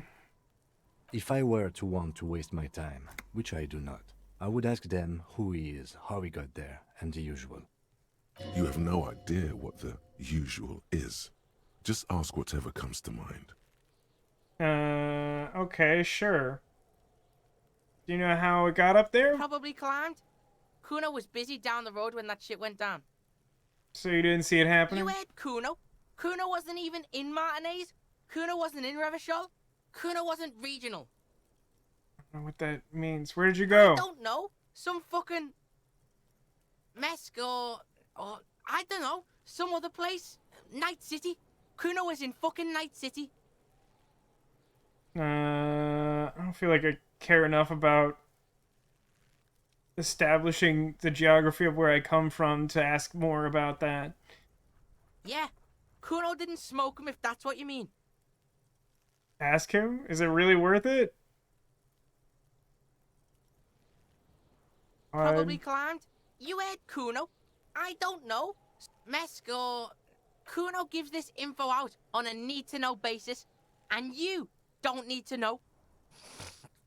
Kuno didn't smoke the gimp, if that's what you meant. I don't feel like that was worth it. Have you seen anyone suspicious? Just a couple of pigs sniffing around in the dirt. That seems pretty fucking suspicious to Kuno. How many times do I get to hit him? Yeah, you tell the faggoty Kuno. Who's the Kuno's guy? fuck gimp. Kuno uses the fuck gimp for target practice. End of conversation. Very strong. You should be this stoic. You're testing Kuno's patience here. Get lost. Man, they, do wish I could impart more violence, and I know that's not a reasonable answer.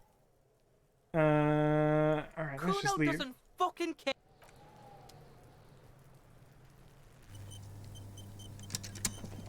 Say it really janks up the game. What's happening here? There are several footprints in the mud, left by work boots. Anywhere from 6 to 12 pairs have walked here. Oh yeah, let's definitely do visual calculus. I'm sure that we will, like, visualize the scene. What do you think you are? A super detective? You're hungover. These are just dents in the mud. No pattern emerges for the time being. What kind of Heavy boots? workers' boots with reinforced toes and hobnails all over the yard. Alright, that didn't go super good. Get closer to the tree. The corpse looks at you with bulging white eyes. The face around them does not look human. It's swollen and ready to burst.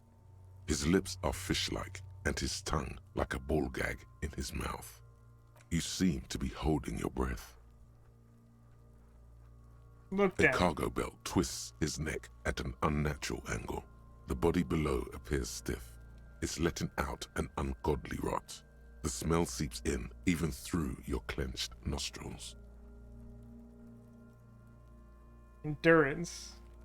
It's an 8% chance, huh?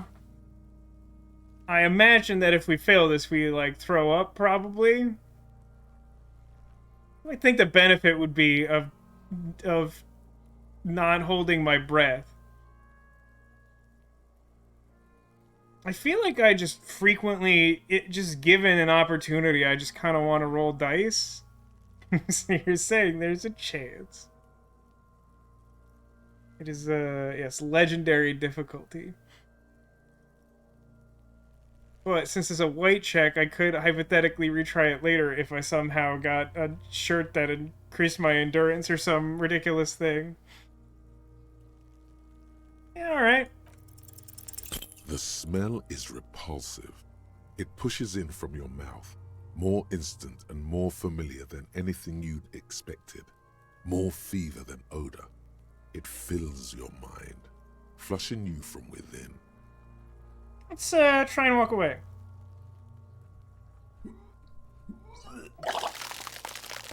Yeah, that's pretty much what I expected.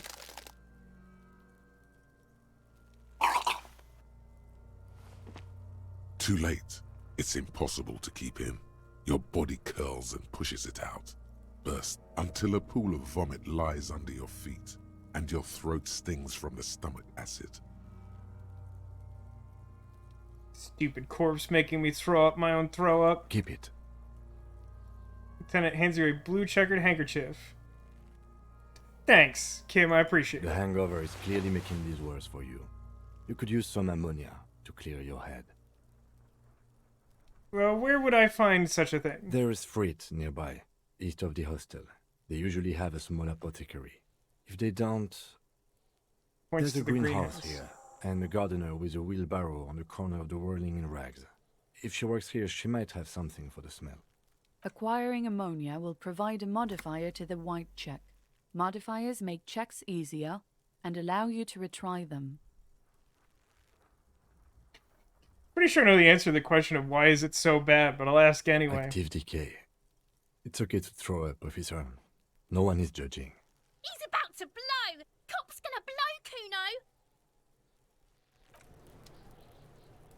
Kuno! Can't the tree do anything? Not really. I have...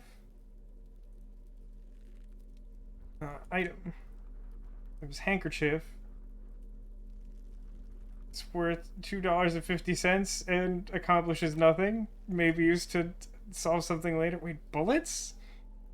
Do I have a gun and shoot people in this game? That feels weird. Get ammonia from the gardener or the fruit store. Huh, okay.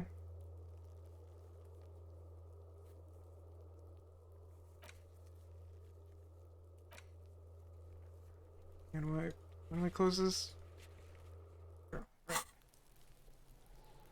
And what's in this box? What's in the box? I got magnesium and also some money. An extremely small amount of money.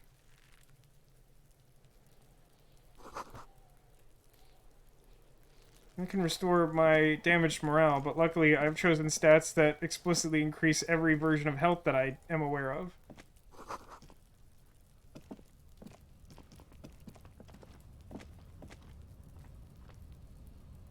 I can't squeeze through here, I'm presuming. I'm supposed to come the other way. Just clicking on that make him do. Does he walk all the way around?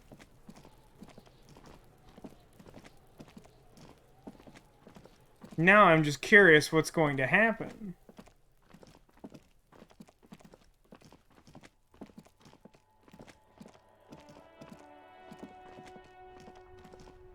It actually seems to be doing that, and frankly, that's just bizarre. Now, hang on, here's the wheelbarrow person who I'm, like, actually supposed to talk to. Hello, wheelbarrow person. The RCM in Martinez. What can I help you with? I have questions. Of course. What can I help you with? I am in need of ammonia to do my police work. Sure. I'm done with it.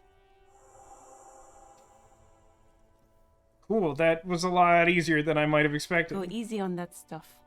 It gave me a terrible headache. I mean, I don't know where I would ask for directions to, so I'll save that for later. Of course.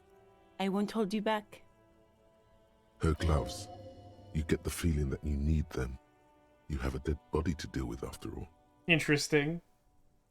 Could I possibly borrow those gloves? Sure. Keep them. I have another pair. Okay, she's very accommodating. She's like anti-Kudo. She's like susceptible to all my ability to influence people. So... Loads. Gloves. I get an interfacing bonus. That's not like a normal skill though, right? And then... Do I just like click on the ammonia to use it? Or do I go there and have the ammonia and that lets me re-trigger the thing? Click, click, click, click, click, click, click, click, click, click, click.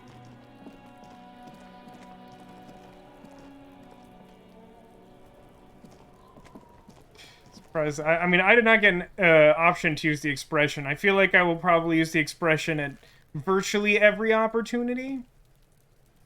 There he still is, looking right through you. Okay. With his white eyes. Just being in body possession below of the is ammonia entirely dedicated allows me to try it again. corpse smell. And the Emitting +1 it gave is me like all a it does now. 9% better chance of passing it, I think. I think this was like an 8 before. Okay, wait a minute. It's a weird number for my... Hold on a second.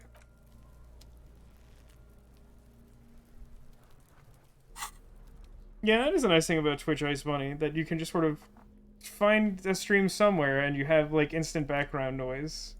But I'm sorry that you feel like you don't want to be alone with your brain. I've definitely been there. So, I have something that's reducing... Do I? No. That does not appear to be the case. Why does it seem like my endurance is at such a weird stat? There he still is. Alright, try it. Right through. The ammonia only makes it worse. The combination forces tears It's a pretty out low of your roll. guts. You managed to keep it in once. The second time, not so much. When the vomiting is done, your cheeks are wet with tears. Okay.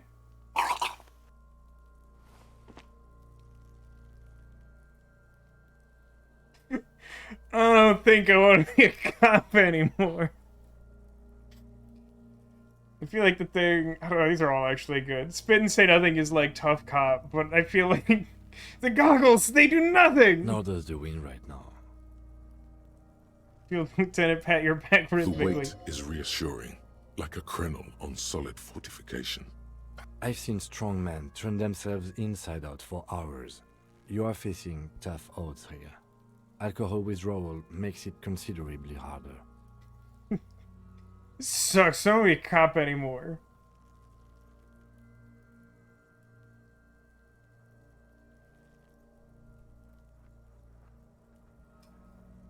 Can we solve something else? I want to solve a different crime that involves less puking. That's probably a good idea. Clear our heads. But before we can do that, He withdraws his hand from your back and looks you in the eye. you need to get your shit together.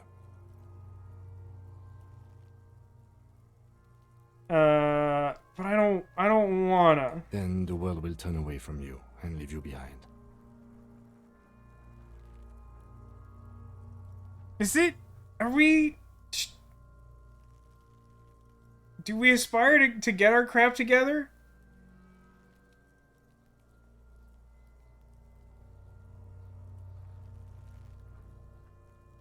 This feels reasonably important. Like, part of me feels like I want to be obstinate. This game is zombie on zombie crime case. No, but literally every character in this game kind of looks like a zombie. I know other people feel differently, but, like, I do find much of the art style to be, like, really grotesque. That said, it's a pretty great game. What should the state of our crap be? I mean, I don't know. I mean, I do want to make Kim's life easier, unless I have a specific reason, such as hitting Kuno because he sucks, where I feel like our opinions differ in a way where I feel justified. But I don't know. Is part of our charm the fact that we are just completely hopeless? Is this a discovery we must have later upon our journey?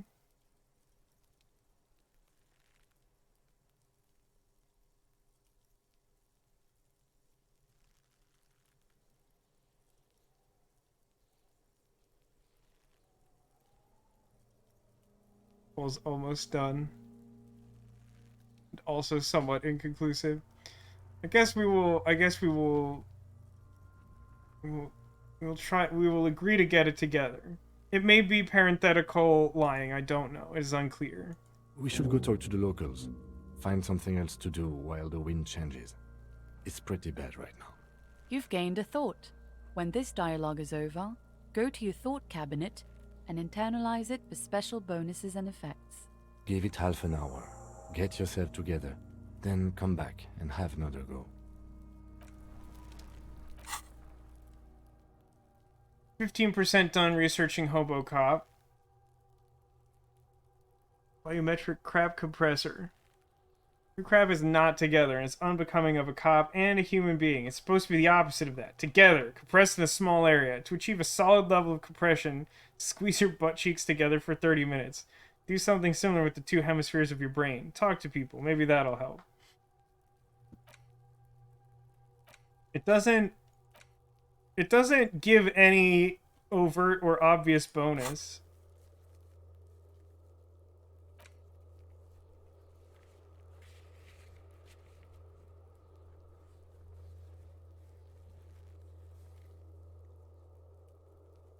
was the encyclopedia check at the mirror, and how do I redo it?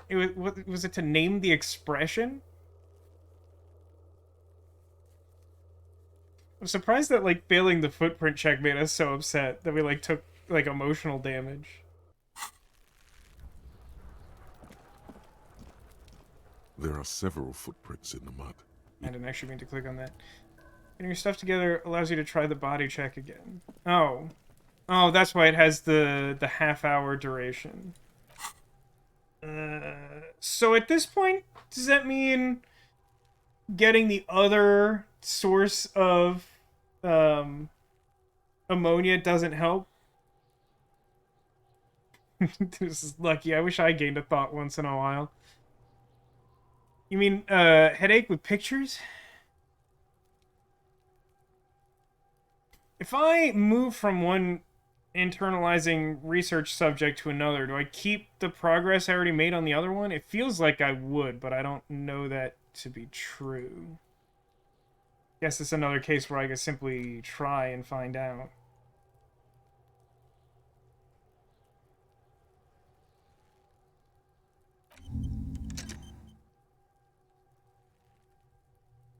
Alright, I'm not entirely sure what I actually should do for a half hour. Oh, I guess I could call about my badge, huh?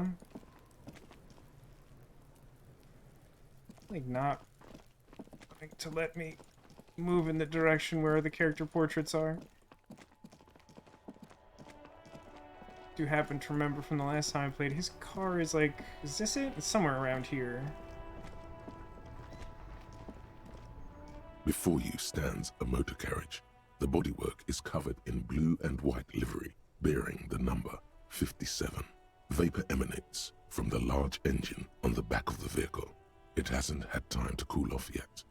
In the cabin, you are welcomed by a set of steering levers, a radio microphone on a hook, a pull-out toolbox under the seat, and the soft glow of the fuel preheater gauge. Kim, what are we looking at? What is this machine? This is the Kupris Kinema, my motor carriage. You can use the toolbox and the radio if you'd like. Motor carriage, motor carriage. Something bad with a motor carriage. A dark lump rises in your throat.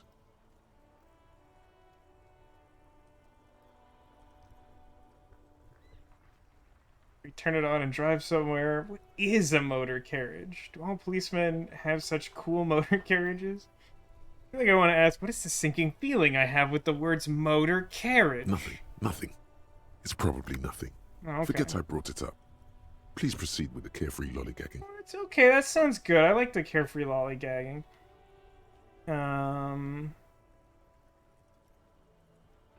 Let's look around the cabin. In the cabin, you see a set of steering levers, a radio on a hook, a pull-out toolbox, and the soft glow of the fuel preheater gauge. Now, I gotta say, in terms of the gameplay, I feel like there's a really good dynamic where, like, Kim, like, absolutely has his crap together, and the player character, pretty much by definition, absolutely does not, and is the antithesis of it, to the point that we literally need to think really hard about it to get our stuff together. But because he's, like, no nonsense, all business, it does occasionally beg the question of, like, why isn't he more proactive in just, like, actually getting this done and, like, letting us just do whatever we want? The frequency tableau lights up, and a green button labeled Prime Line glows like a feline eye. And then you hear something. The soft purr of electrical kittens, radio waves cast far and wide over the metropolis. A woman's voice greets you through the static. This is Precinct 57. Hello, Lieutenant. How may I assist you? Hello, Alice. Please assist our colleague from the 41st Precinct here. I'm putting him on.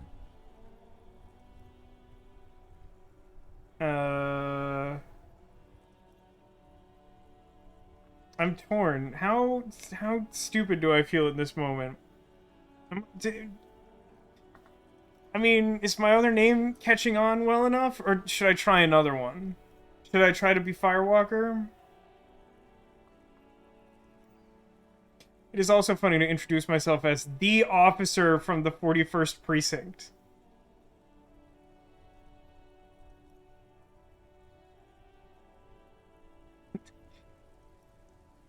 Have no name and all names. Both are good. I mean, it's true. Obviously, Raphael. Oh, you think she'll be, like, onto it? She'll just know if I try to say something else? Yeah, alright. This is me, the nameless police officer. Hello. This is Officer Alice Demetri, Precinct 57. How may I assist you? Could you... Oh, actually, let's ask about Sylvie first. That's, like, on our to-do list. Need you to connect me to a civilian. Sylvie. Hello, could you find me Sylvie? Could you narrow that down? I cannot! I cannot do that. Of course. What is the number, officer? Kim, didn't Gart give you Sylvie's number? Yes, hold on. Her number is 005 1944 298. That's the combination of my luggage. We're looking for a Mike Smith? Received. Hold on, officer.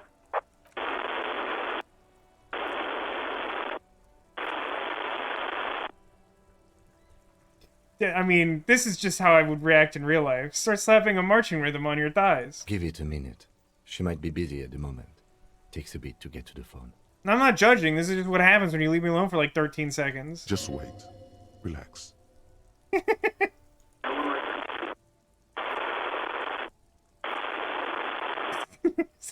Officer, I have Sylvie Malaika on the line for you. Yes, hello? My voice screeches through the static. It sounds like she's a million miles away from here. Sylvie, I believe we've met before. This is me, a detective from the Whirling in Rags. Oh, that's very tempting. There's a lot of good aspects to that. One, I actually have no idea whether we've met before. Two, there's like a weird undertone that maybe I'm assuming she knows me because I'm so handsome and charming. Three, it refers to myself as the detective without naming myself. It's all pretty good. I feel like I'm just inclined to do that. The other one's also like a very serious question I don't think I'm asking. Oh, right. Hello, officer. What can I do for you? You can hear resentment in her tone. She's not thrilled to be talking to you again. Uh-oh. Empathy says I didn't do good. There is no resentment in her tone. She wants you to ask her out. Oh, no. No question about it. Oh, no. Why is that an option?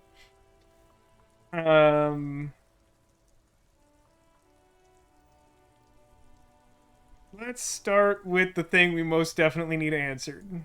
No, not me. Why didn't you call it in? Do you know who did make the call? No, sorry. I don't. Not a lot of people have phones around here. Copper thieves take the wires. People don't have the money to have the cables put in again. They use the Union's phone, or the one on the coast. It was someone else. We'll find them sooner or later, officer. It just might take a while. Okay, next question. Yeah, go on.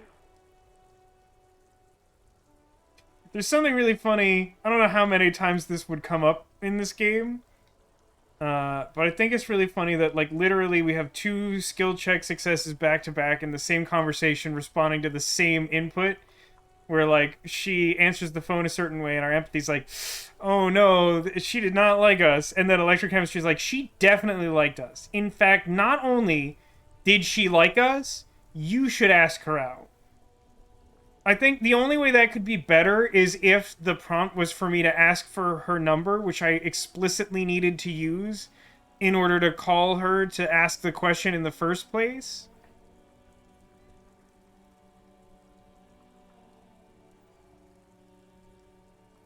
I'm really torn. Should I? Yeah, can you channel the expression over the phone?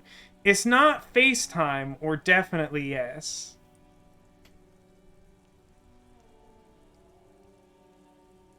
Who am I kidding? I just really want to know what happens if I ask her out. No, absolutely not. I have no recourse or response to that. I just take a morale damage and I move on with my life. I wish. Hey, I'm suddenly questioning whether or not I have my stuff together because that's like a much more measured response that I'm typically capable of. I guess I might as well ask why she quit. Why did I leave the bar? honestly, I'm not really comfortable discussing it with you, sir.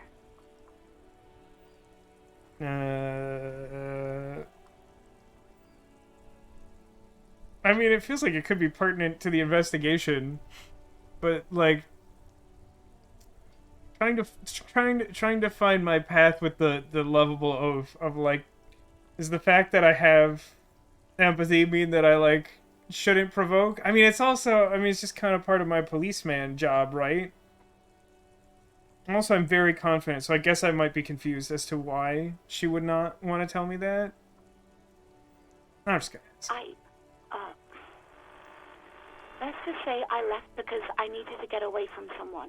Oh no. It's me. I'm the problem, I presume. I feel like if I ask get away from whom and she answers me, it's gonna damage my morale further. Maybe I shouldn't do that. Especially, I don't know, she's made it pretty clear. What do I think the odds are that she would actually be concealing something about the nature of the crime? I think low enough? Maybe, I don't know. I just know I have to take some time off right now. I do hope so. Please, don't call me again. I can do an empathy check, but I get a penalty because I asked her out. That feels very realistic, that's true. Yes, you have obviously done something to upset her at the Whirling in Rags, when she was still working there.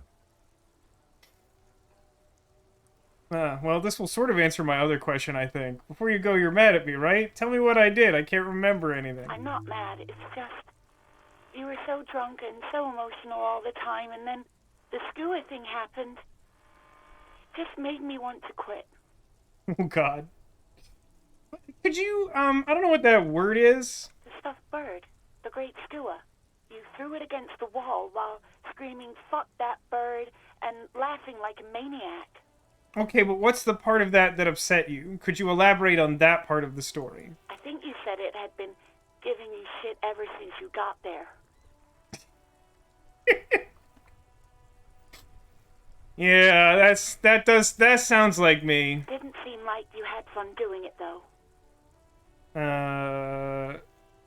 Yeah, I feel like I'm fine leaving this as subtext. Thanks for talking. You hear a sigh of relief on the other end of the radio.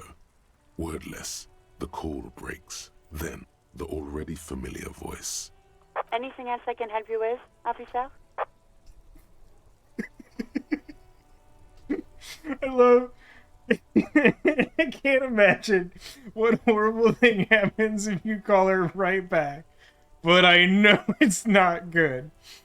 But there's something narratively very funny about, like, we have this tense call with her where she doesn't want to talk to us, and we're like, okay, I understand that I upset you, and I promise I'll never call you again. And then we get back on the line with the operator, and she's like, what can I do? I'm like, could you please connect me with her again immediately? I have to try asking her out again. Maybe I'll get a different result. No, I would like to do another thing on my to-do list. Could you connect me to the 41st precinct? Just a second, officer. She puts you on hold, static crackling softly like bonfire. After a while, you hear the old man greet you from the radio. His rattly old voice is oddly familiar. 10-2, 10-5. This is 41st. Come in. Over. It's very French over here. A scrawny old man sits in a dusty cubicle, smoking, with a large white rectangle sewn on his vest. In front of him is a box-shaped apparatus with an array of wires and antennas. The radio switchboard. It's a really weird description. Hi, this is, me. I work for you? 10-4, what's your status? Over. Ah, gee, it's not good. 10-18, 10-20, over.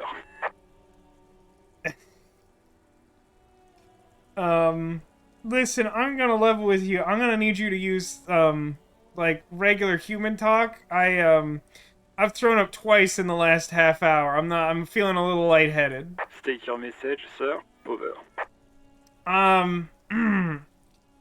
I need to report my badge missing. But you said... never mind. 10-9, repeat message. Over.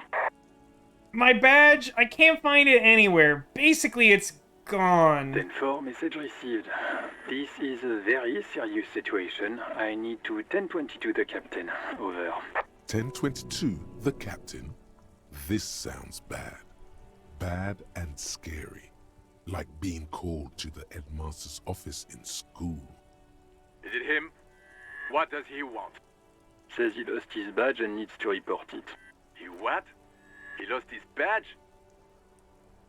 I'm just gonna not say anything. Who lost his badge? Dick fucking Mullen. Who do you think? It's Officer Dick Mullen from the bestseller Dick Mullen and the Lost Identity. Dick Mullen is not your name. It's the name of a fictional detective who would not lose his badge. Alright, Encyclopedia, I don't need your sass. I have a really low score in you. Why are you insulting me? Defend yourself. Immediately. They're laughing at you.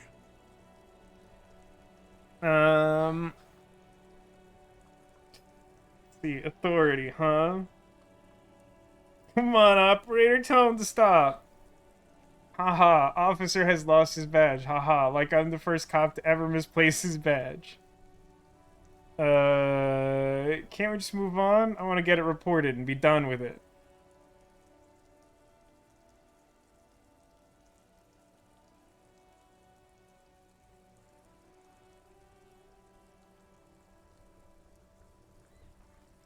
I feel like 3 fits. 10-4, I hear you, officer. I'm just going to make a note here that you are in pursuit of your misplaced badge. Over. Fuck me. Mac, come here. You've got to hear this. Dick Mullen lost his badge. What's going on? Super Cop here lost his badge. He lost his what now? His badge. He lost his goddamn fucking badge. Could you all please stop saying lost his badge for like 5 seconds? He asks you to please stop saying he lost his badge. Why? Did he find it? Sergeant Person was wondering if you found your badge yet. Over. You don't have a comeback. Sorry. It's hard to think like this. Oh man, it would be good to have a comeback, huh? Say nothing. He's not replying. Looks like he's still looking for it. Okay, I have other things. Come again. I didn't get that. Over. The animated conversation in the background is making it difficult for him to hear you. No heights even for Captain Sober. Ask him. Ask him if he's lost his gun, too. Sergeant Orson wants to know if you lost your gun, too. Over. I don't believe I possess a gun. Check your pockets. Check your... Holy fuck. You don't know where it is, do you? Oh god, it's not here. Okay, it's gone. Your gun is most definitely gone. Don't sweat it, Bratan! You don't need a gun to have fun!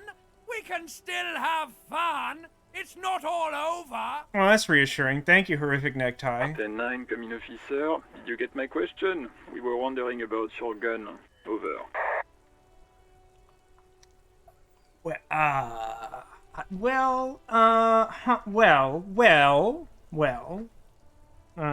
Actually, let me, Okay, so I could try doing the body again, so I should probably start... Oh no, it automatically restarted, okay. Nothing to lose. I mean, I'm sure I could take morale damage, but I'm gonna try it. Even before you can get the words out, everything gets scrambled in your brain. No, of course I didn't lose my gun. No. He says he didn't lose his gun. Or his fun, whatever that means. Ask him to describe it. His gun. Not his fun. Just the gun will do. I feel like this is the cop I like the least. Satellite Officer McLean requests a description of your weapon. Over. The fuck do you need a gun for? Look at the pythons on your arms. You are a gun. The biggest one in the world. Oh, request a description, huh? We'll give him one. Describe the plasma gun. For starters, it's massive. It's got flared cooling vents along the front and hydrogen flasks sticking out too.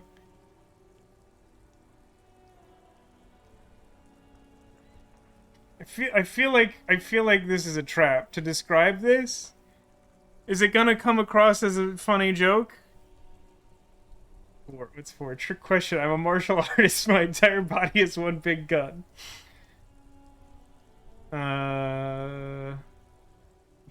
Whisper to Kim, what are you packing?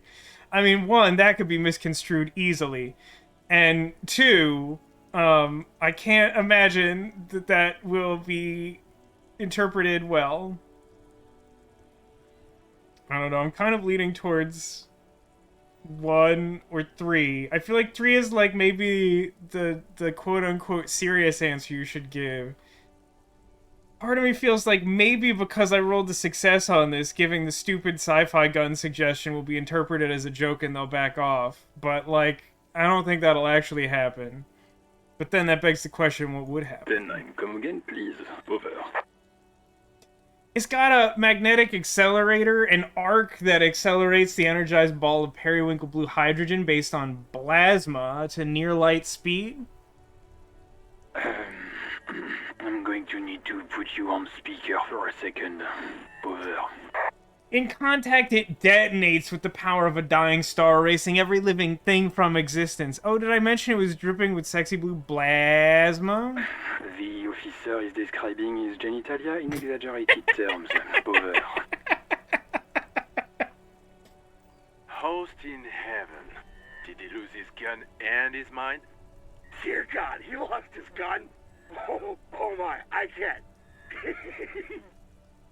This isn't really a laughing matter. Mac can face a giant of Coco Nur by himself, but Disco here made him piss his pants. Oh, I can't. Fuck. He lost his... Ask him if he still got his wiener. I'm not going to. Ask him. Sergeant Orson here is wondering if you are still in possession of your genitalia. I'm really concerned about what the possible responses to this will be. Now is a good time to say fuck and ass and so on. That'll make this all right.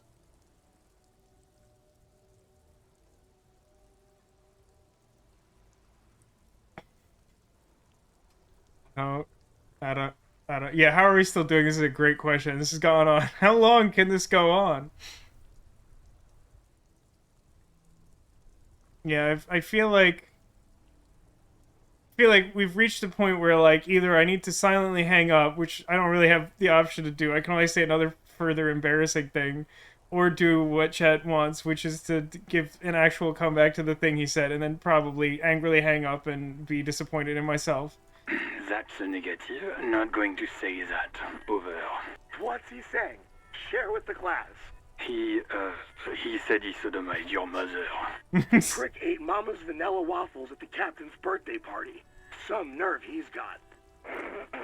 Sure her vanilla waffles were the only thing he ate? This guy's like the worst cop. Shut up, Chester. This isn't funny. This is my mom we're talking about. Tell him to apologize right now. Sergeant Orson requests that you apologize for the claims that you made about his mother. Over. He's still on the phone.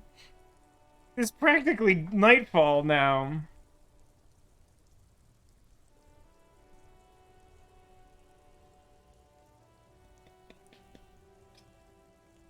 This is tough.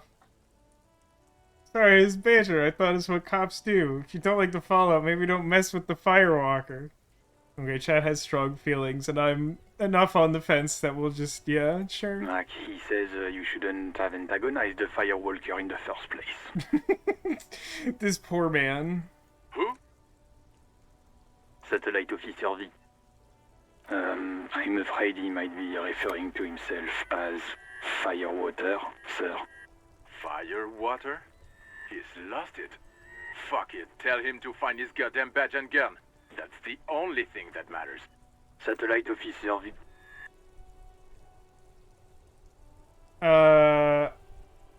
think I'm good without my gun. Yeah, sure. What response do I expect him to have if I say I'm good without my gun? I mean, it's not gonna be good, right? Like it.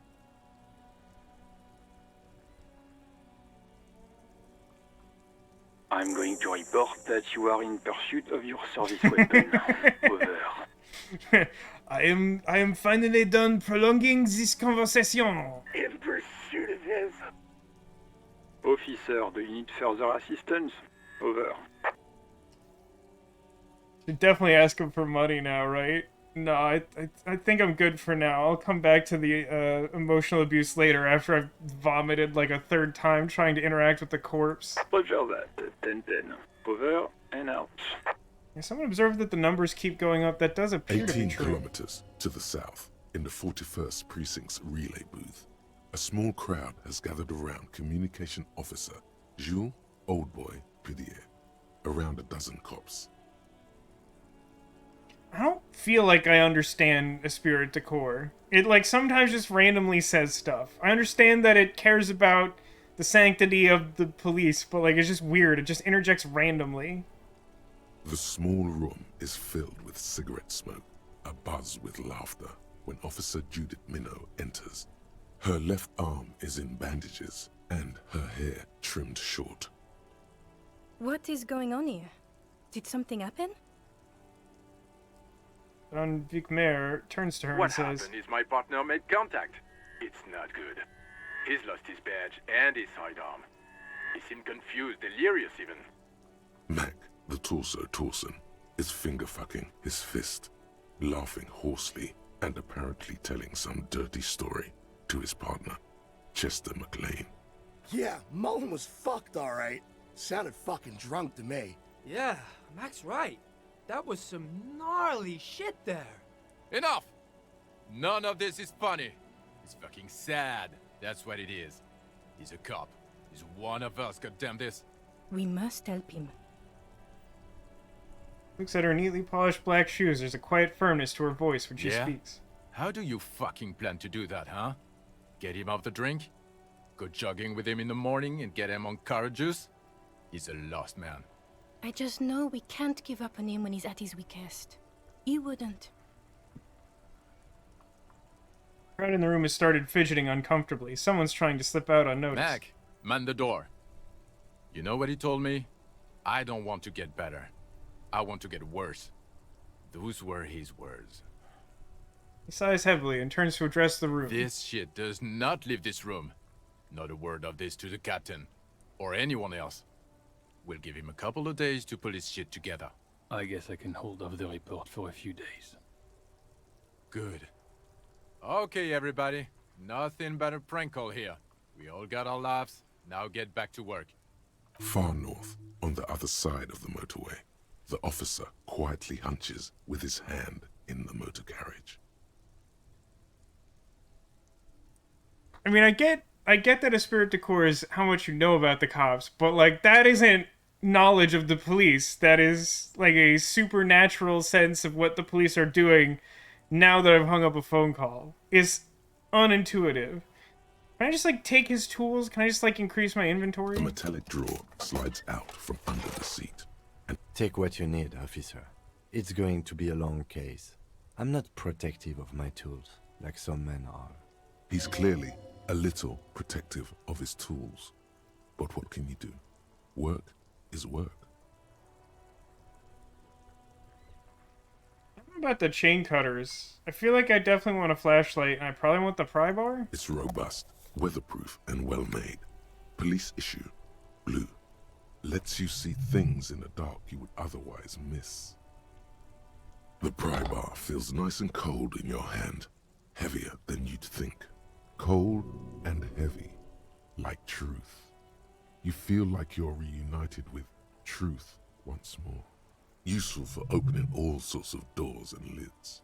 I'll take the third thing, too. The handles are long and sleek. Snap, snap, go the cutters in your hand. The pull-out toolbox slides back into its nest. Preheater gauge casts a warm glow on the steering levers and the radio on its hook. Alright, time to go interact with the body again. First, I have a thought. Volumetric ship compressor.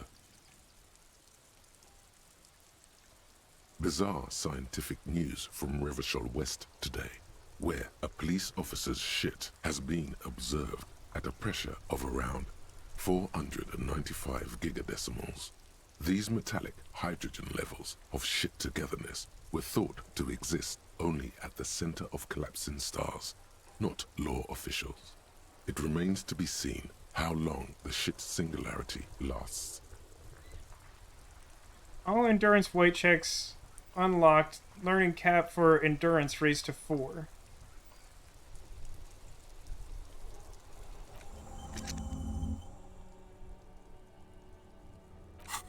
So, like, go look at the body, track down my stuff, figure out who made the call.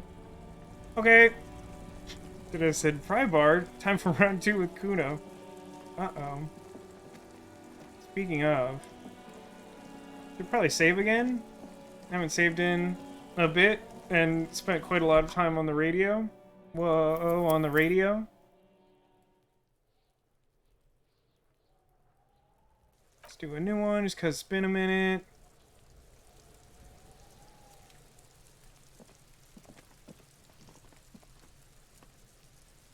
This says all the stats give background knowledge and insights that just give world building and on top of things that are immediately useful, like skill checks. A spirit helps you know things like protocol. Okay, perhaps I'm not making myself clear. I literally had like a psychic vision of what the police were doing in a completely different part of the world that I was not privy to with my normal human senses. That doesn't seem like a skill. Let me touch this corpse again. There he still is, looking right through you with his white eyes. The body below is entirely dedicated to that corpse smell. It's not only an 83% chance of success. As you breathe in, the odor comes over you. It's a smell of the mind telling you to run, and your stomach to wring itself empty. With your hands at your sides and your eyes squinting, you stand in it. Step closer. The man before you is naked, but for a pair of underpants and enameled boots. His skin is greenish, marbled with decaying veins, and blotched by lividity.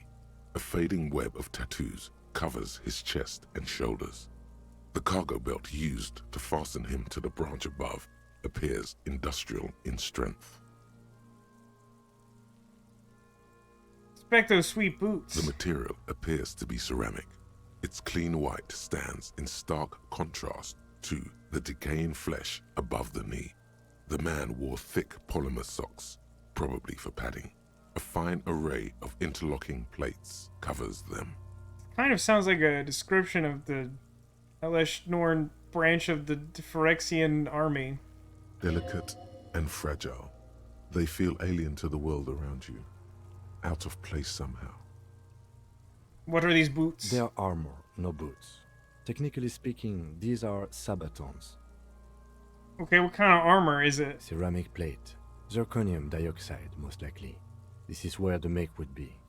Where? Under the heel. Fair weather. Fair weather model T500 VE. I'm guessing that's vitreous enamel. This is advanced stuff.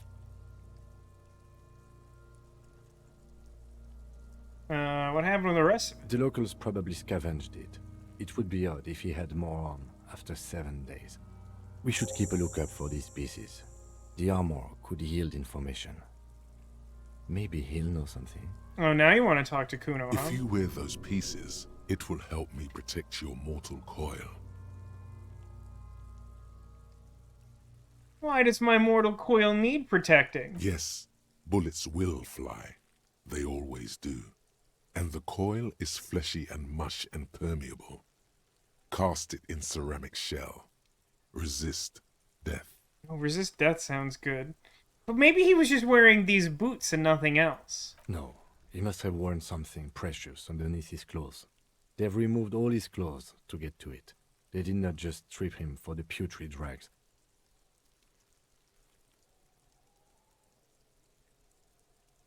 And where are these clothes? Have you seen any? Someone could have cleaned the yard.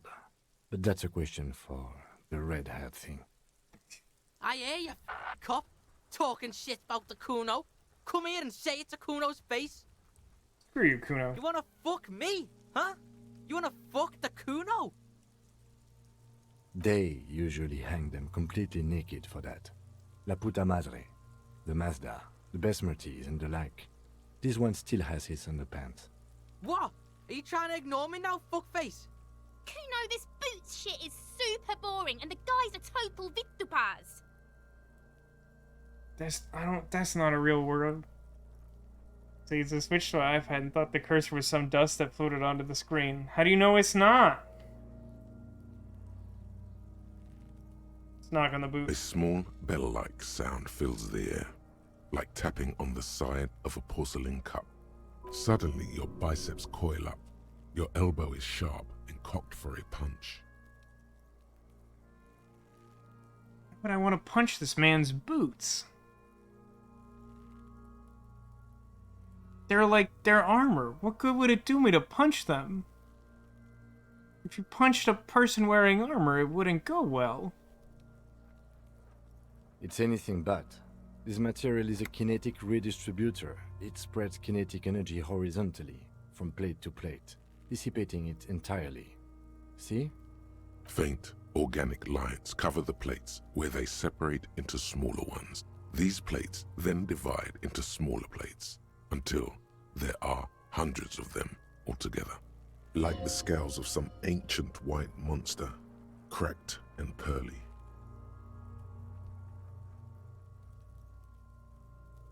Pull the boot off. This feels dangerous.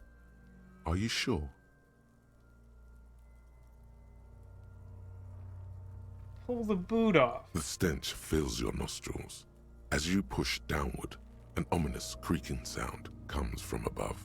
Stop! Pig's gonna pull his head off. Brutal! What? Even the mongrels can see you're about to pull his head off. Do it, homo!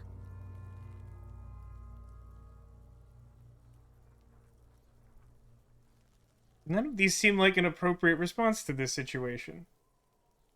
Do what? Pull his head off. There's no point performing an autopsy if you do. We'll have compromised the coroner's case. What are you trying to achieve anyway? Why are you hanging on to that boot? Are we not detectives? There may be clues inside this boot.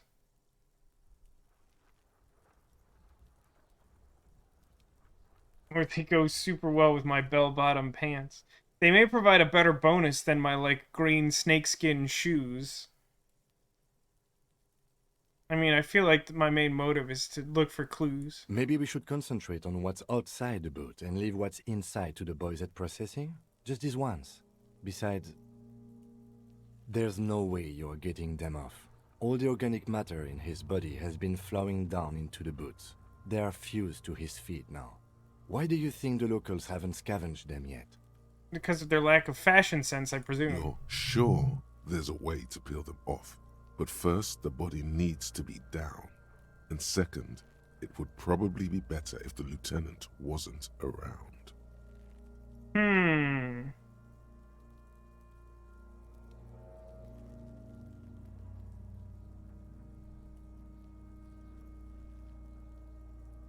How much do I care about honor as a lovable oath? I'm not sure that's obvious on the spectrum of, like, lovable incompetence versus just, like, negligent incompetence. I feel like it's on another axis. Yes. I mean, I imagine I don't necessarily have to do it if I agree to it now, but if I don't agree to it now, I assume I can't ever do it. The anticipation makes you crack your fingers. Feels nice. Nice and cracky. Okay, God. Processing will take care of them. With the situation in the morgue, it will yield nothing. But we must pick our fights. Should we continue? How would he have such expensive hardware? That's for us to find out. My initial report on the area suggests he was a security guard for the harbor company, but that's just hearsay. It's pretty advanced for a security guard. I agree. This equipment is way beyond what a guard can afford.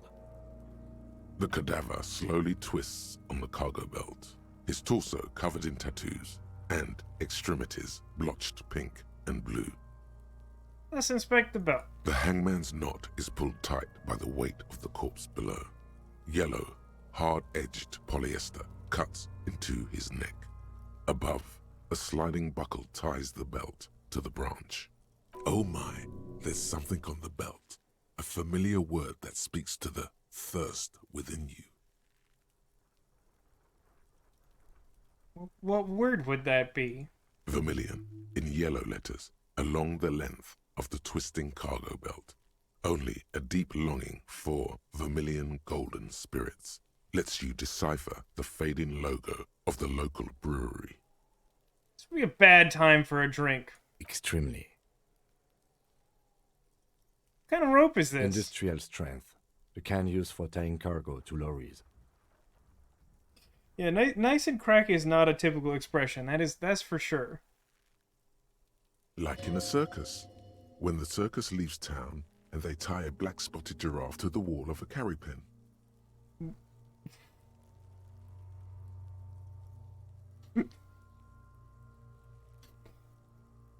I mean, I feel like I must say it. Giraffe. No. More like in harbor. Like the one just east of here. No, more like... They used whatever was on hand, without paying much attention to not incriminating themselves. Giraffe. Giraffe. The dock workers did it? The brief suggested as much. Politically motivated by the ongoing strike. Did you not get a briefing? Listen, Kim. My past has undergone total annihilation. Nothing remains. My mother, the love of my life, certainly not your briefing. Okay, you should ask me for one the first moment we get. I feel like he's not gonna know the answer to this. Polyester sure seems strong. It's not merely polyester. It's steel reinforced. See these lines? This is where the wires run. I see rabbits for more than 20 strands. This makes getting him down much more problematic than I had assumed. The cadaver hangs from the cargo belt. Tattoos. An intricate web of blue lines stretches across the torso, from the right shoulder to the solar plexus. Each time they intersect, a small white star is formed in their crossing. Hundreds of fading asterisks riddle his skin.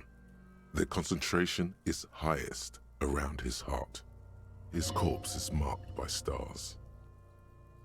I don't like that the only way I can respond to that is what will mine be marked by? Alcohol and heartbreak. That's upsetting. Your fist clenches suddenly. You'll be riddled with disco! Decay is creeping on the tattoo. Already, most of the canvas that's holding it has darkened. Now, it disintegrates slowly, letting out a stink.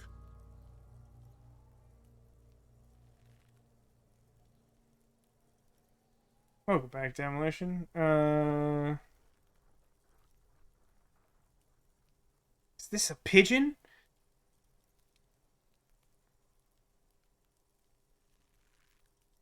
None of these seem correct. A map of the stars.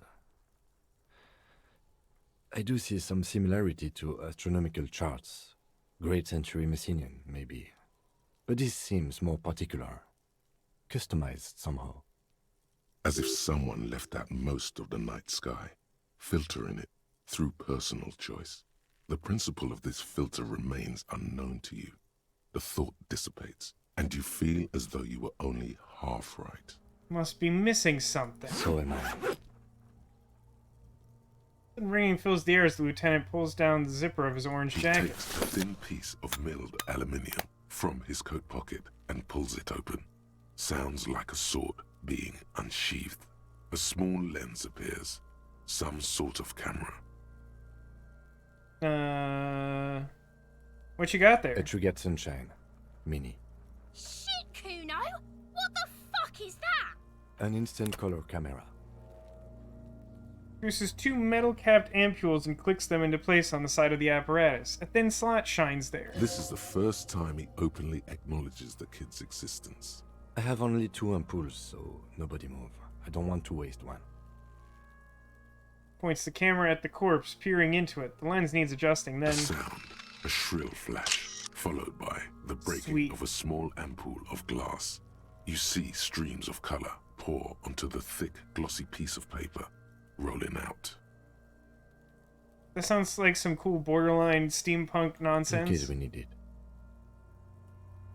Lieutenant says it shakes the paper, letting it dry in the cold wind. On it, a color-perfect copy of the dead man's tattooed chest. Cool. Yes, it is pretty cool, isn't it?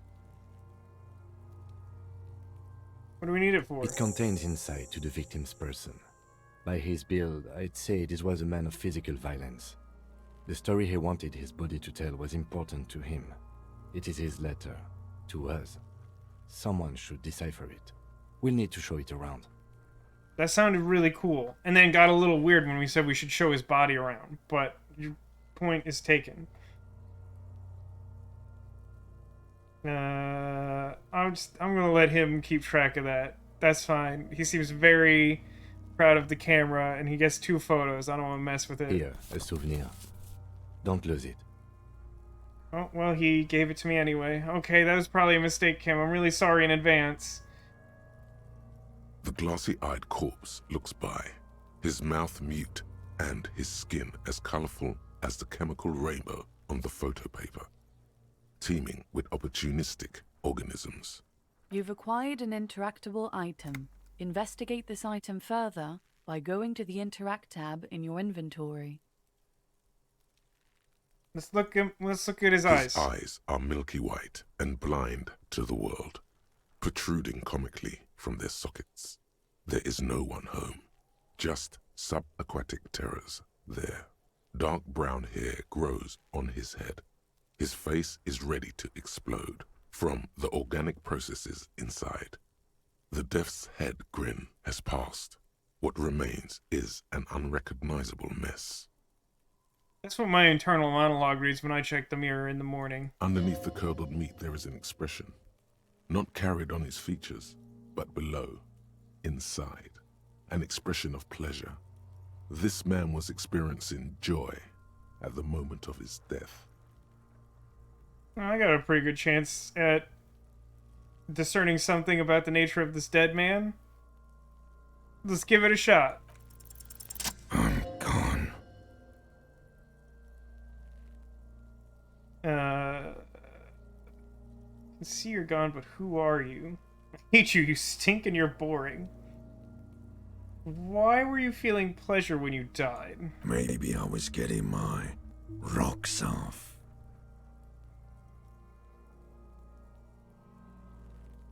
What dialect are you speaking? It's a mishmash, Copabolo. You think I'm Messinian, don't you? For you, this is how people from Messina speak like. I'll be honest, I don't know what that means. Well, I'm not from Messina, am I?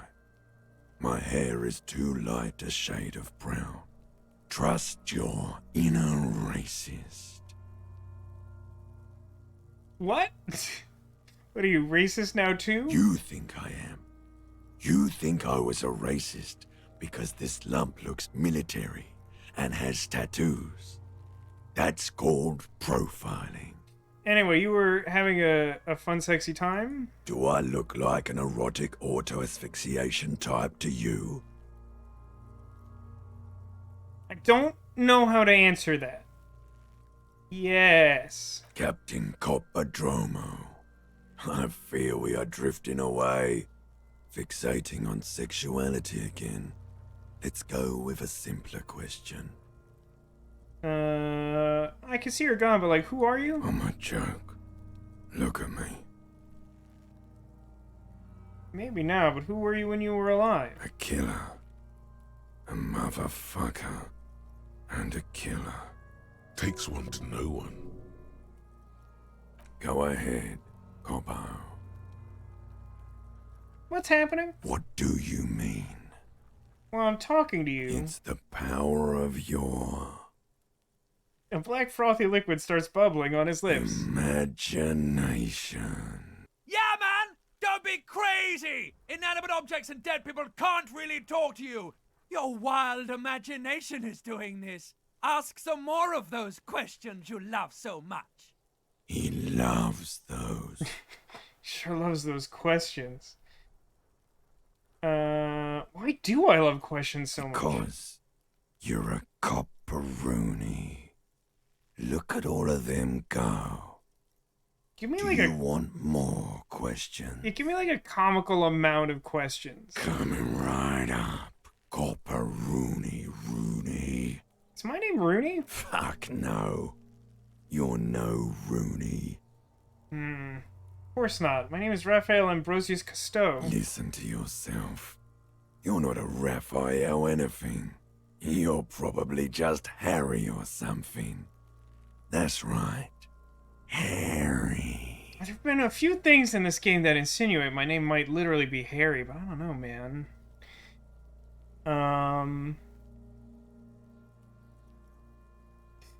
I feel like this is like a Sorting Hat style moment where like I might be able to come to terms with the fact that I'm Harry, but like making the choice that I can't be Harry is just as important as whether or not I could be Harry. You understand?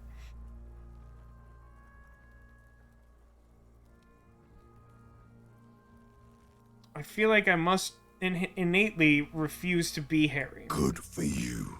Okay. Oh, who killed you? Love did me in, Brother Copo. It was love all along.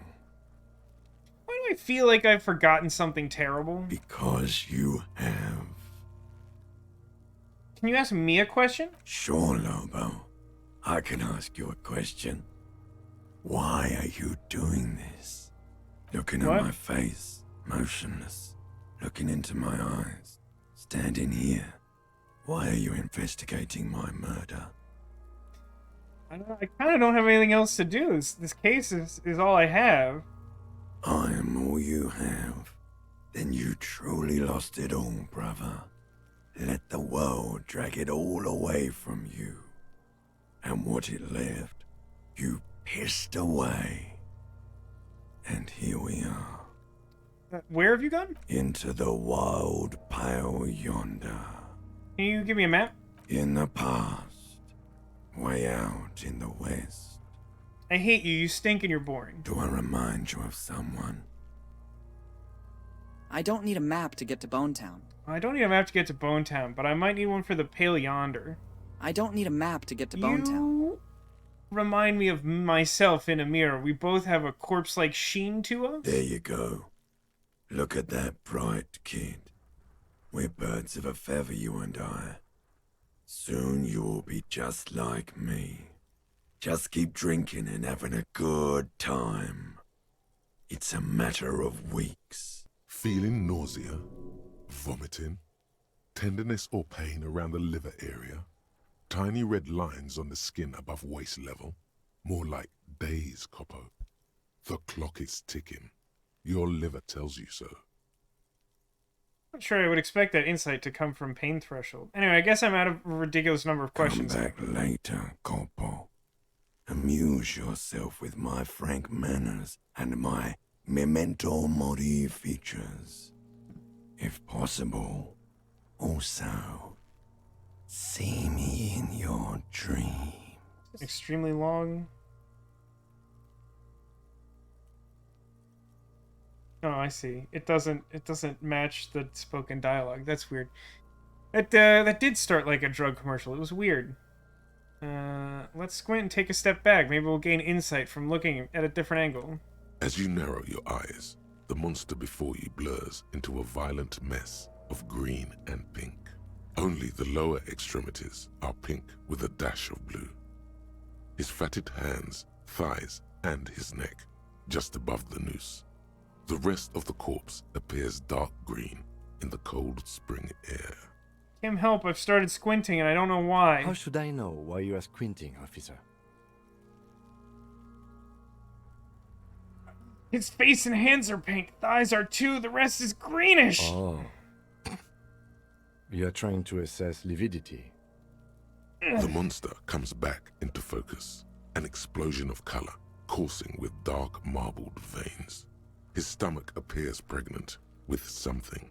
Black liquid streams down his thigh and onto his boot.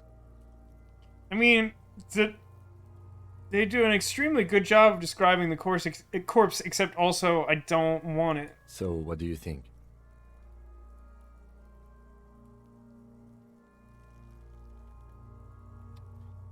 I'll attempt to make insight and probably embarrass myself.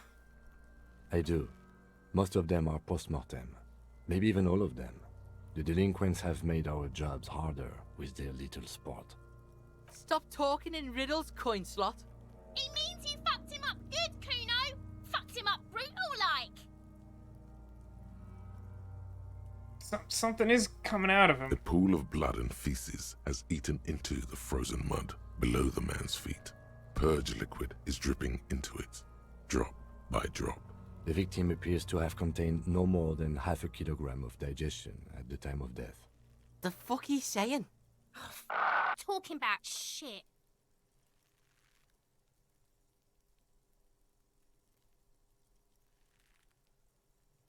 I don't feel like I want to start it with them again.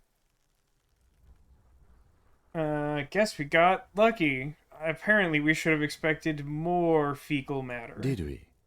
I don't feel lucky. Tell me what you think, smart one. I think he was upright immediately after death. Blood has gathered in his hands and feet, and his neck. We don't talk about Kuno. We certainly try the not noose to. acted like a tourniquet, keeping the blood in his head. The hypostasis here is in tune with the hanging. That's what I think.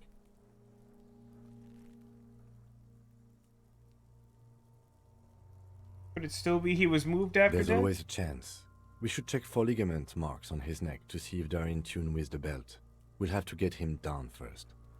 I think he's dead. I agree. There are crow's feet in his eyes. He's laughing silently. Totally dead. Totally. Absolutely. But Great. there is no breath to catch. Only the cadaver filling the air and your nostrils. He slowly rotates before you, decomposing. How do we get him Are down? you sure we finished the preliminary examination of the cadaver? We might miss some of these things once he's done. Stops to think and checks his notes. Let's take another look The cadaver first. slowly twists on the cargo belt, his torso covered in tattoos, and extremities blotched pink and blue. There's something I need to know, corpse man. Of course. You have questions, Oh don't no, that you? just re-engages the The extremely power long of talk to combat him chain. later, Corpo. Amuse yourself Alright, with I my presume the frank fact that I've manners done and everything my here suggests that I memento have... mori features. Okay, I'm just gonna... The steel reinforced belt presents a unique challenge. I brought chain cutters, but I don't see a good angle of approach to the belt. The cadaver is a good 1.2 meters up.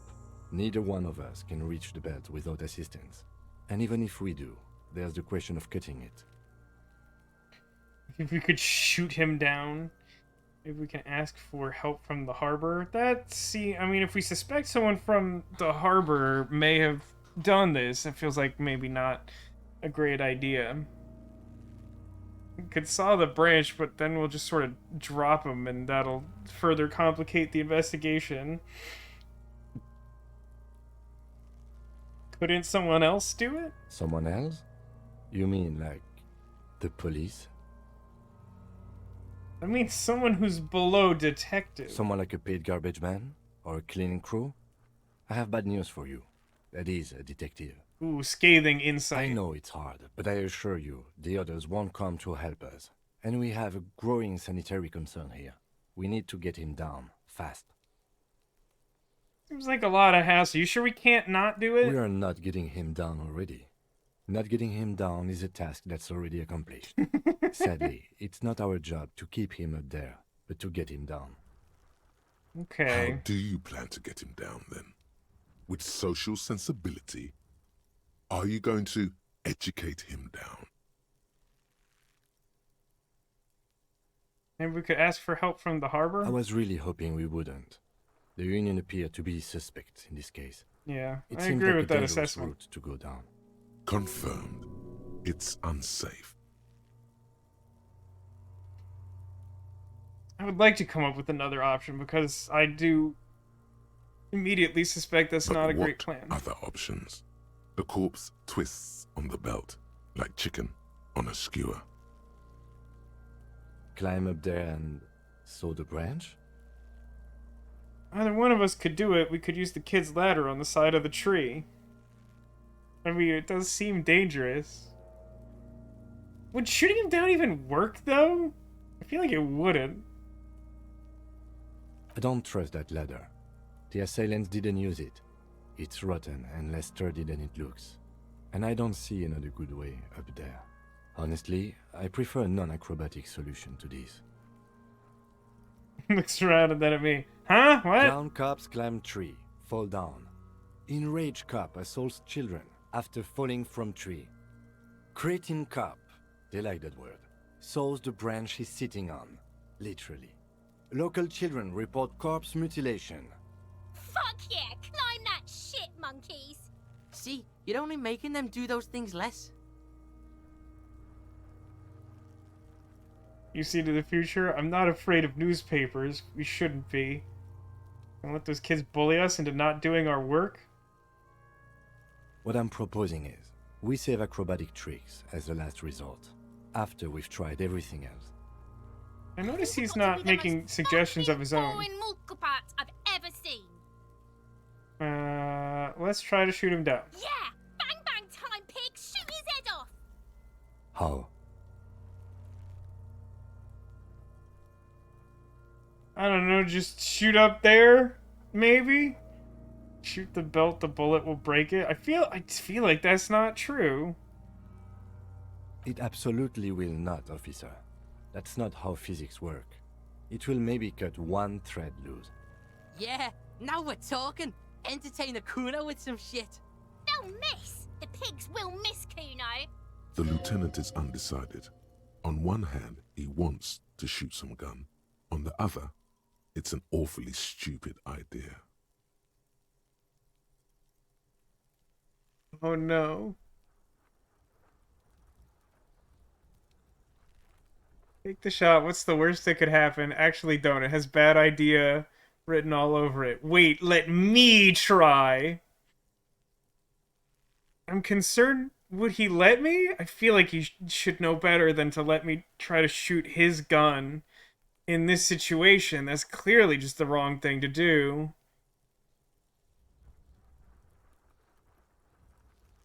I mean...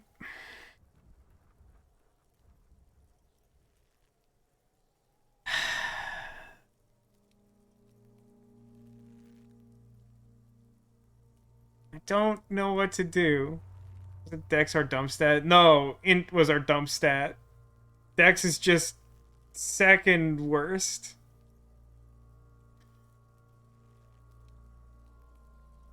I mean, I for sure don't think that we should do it. I think character-wise, we should probably suggest it.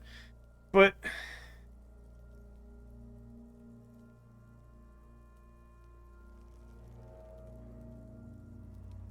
I feel like I should back off, but the thing I truly want to do is let him choose, which would probably end up with him not firing the gun, but like...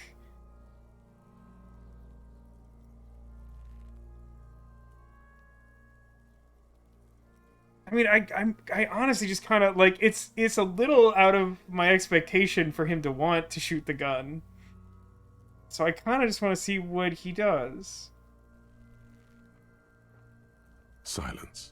With his elbow sharp, the lieutenant unzips his jacket. Oh no. And produces a lightweight firearm.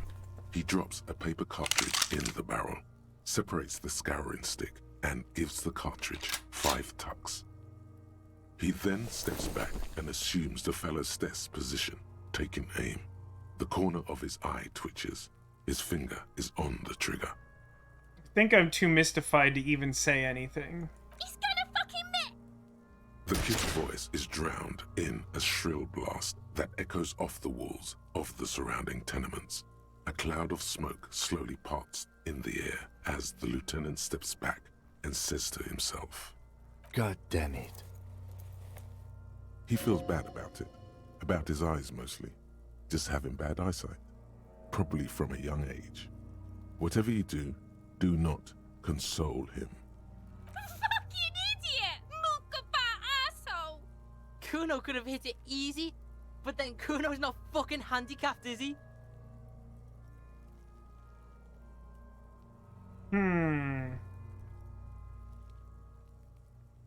What now? I have to say, it's beginning to look unlikely we can get him down without assistance.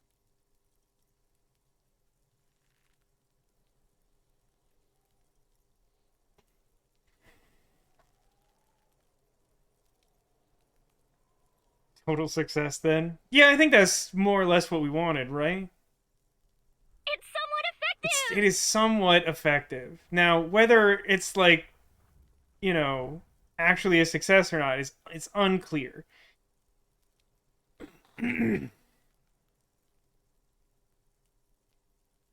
Okay, here's what I think I'm gonna do.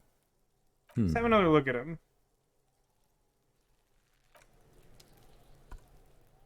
I want to revisit this next time. Let's do another new save. Yeah.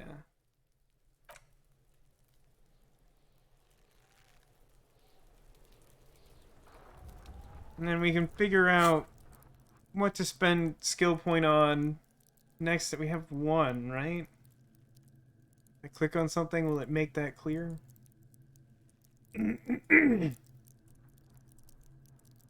really.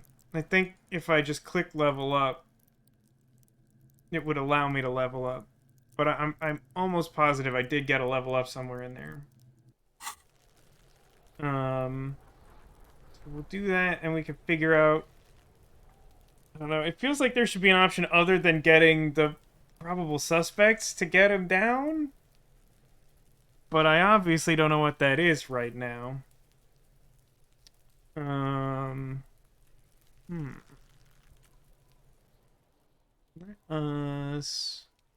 menu. Really slowly load and quit. Yeah, for whatever reason, Disco Elysium is not enjoying moving between any two tasks given to it. Also, it's making OBS somewhat unhappy, which is to be expected. I have faith it will sort itself out. Perhaps misguided faith, but faith nonetheless.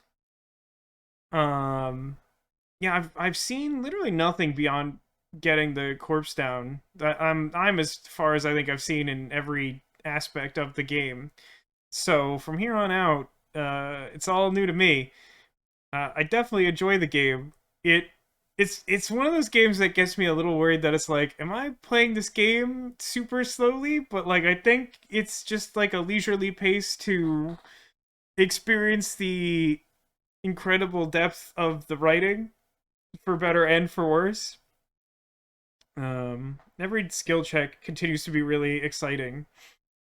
So, like, I feel like that is an indicator that they've done their job well crafting the world and its characters and its stories. I am really interested to get past getting the body down. I have no idea. I like, genuinely have no idea what the game looks like beyond that. It could be anything. We could even be on a boat. I don't know. But I'm glad people are liking it so far. I mean, this is about as far as I've gotten in the game, as I said, and I already liked it before, and I'm enjoying playing it on stream. We'll say there's something kind of time sensitive I may want to try and do next Saturday. And if I decide to do that, we'll figure out what that means for next week's schedule. But we will get back to this game soon. For sure, I promise. But for now, I don't think there's too much else to say about that. Other than the fact that, of course, as Neko hints at with her comment, at the end of the stream, we must, of course, seek the secret Squirtle. Somewhere on the couch behind me, I have hidden a Squirtle. If you can see a Squirtle, which you probably should not be able to do, I'm pretty sure, that one would not be a secret. However, if you're able to locate said secret Squirtle, it would be an omen of good luck for you in the week to come.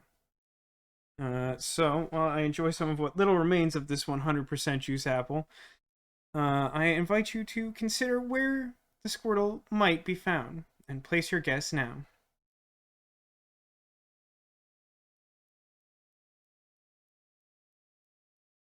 Just out of general interest, how do people feel about the build and the characters so far? I mean, obviously we haven't customized too terribly much other than our base stats, but I don't know. I'm definitely enjoying it, but I suppose I'm biased because I'm making all the decisions.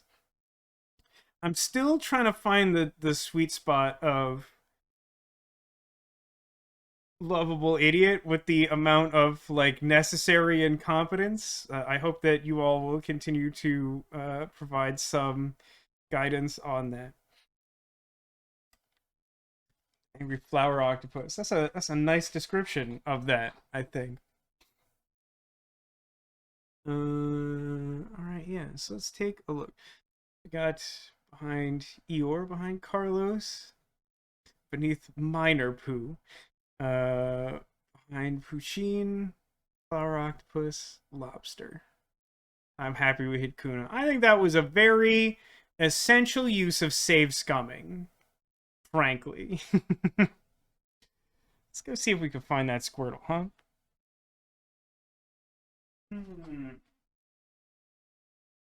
Over here, we got our good buddy Lorenzo the Lobster. There is our Easter Sugar Glider rabbit friend. This creature is like all creature types. It's like a Magic the Gathering changeling, but it's very soft and cute, and is also, on some level, a rabbit. Unfortunately, it is not also a Squirtle.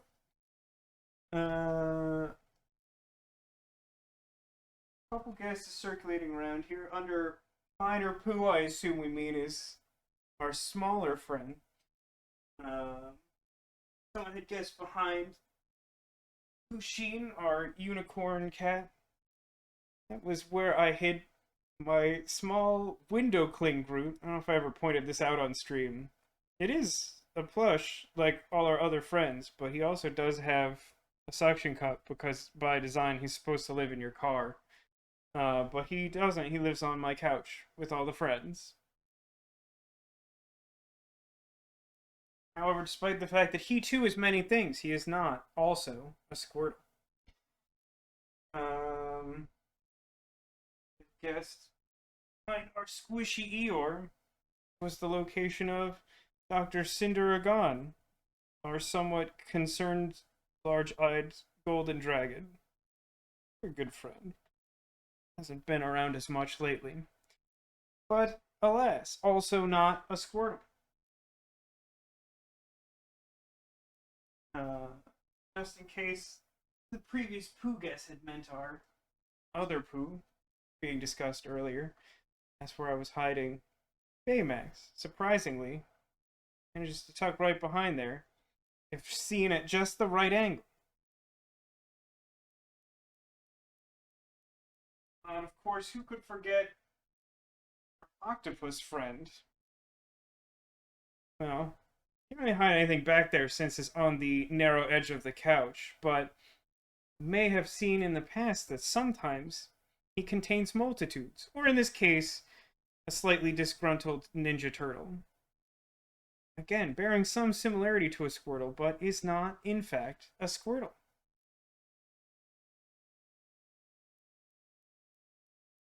And, got a very good friend. You may know Carlos. He is Clawsome. He is always here to give you a hug, and for me to do this with his feet. It makes me very happy. And there by our good friend Carlos is indeed a secret Squirtle. Carlos does like to hold hands. It's two. Congratulations to Sarah, who had guessed Carlos, and also Neko put in a last-minute guess there as well. And to anyone playing along at home on YouTube. I hope that at least someone checks this out on YouTube. I know I think most of my traffic comes directly from Twitch, but yeah, I don't know. More than anything, I am just glad that I've managed to set up technology and my schedule enough that I'm able to save these things for later. I know occasionally someone will be like, you know, recommend a game to me that I played on stream before I had the time or ability to be like editing stuff to post it. So it's there if you ever want it, but yeah, I'm enjoying it a lot so far. I hope you are too. Thanks to everybody for watching. Thanks for being here. Thanks for being you, and I hope to see you again soon. As I said, there's a chance I might want to do something next week, and I'll figure out exactly how to manage that schedule if I can even get it working. But in the meantime, definitely expect Murder by Numbers and also Disco Elysium to continue. And yeah, I think that's everything to touch on. I'm excited to see more of this game because this really is about as much as I've seen. And oh god, I'm just so excited by the possibilities. All the skill checks are so exciting. I'm glad other people are excited to watch this, and I'm really looking forward to it. But in the meantime, enjoy the rest of your weekend or the week ahead. And whenever next I see you, in the meantime, I hope that you will remember that you are clawsome.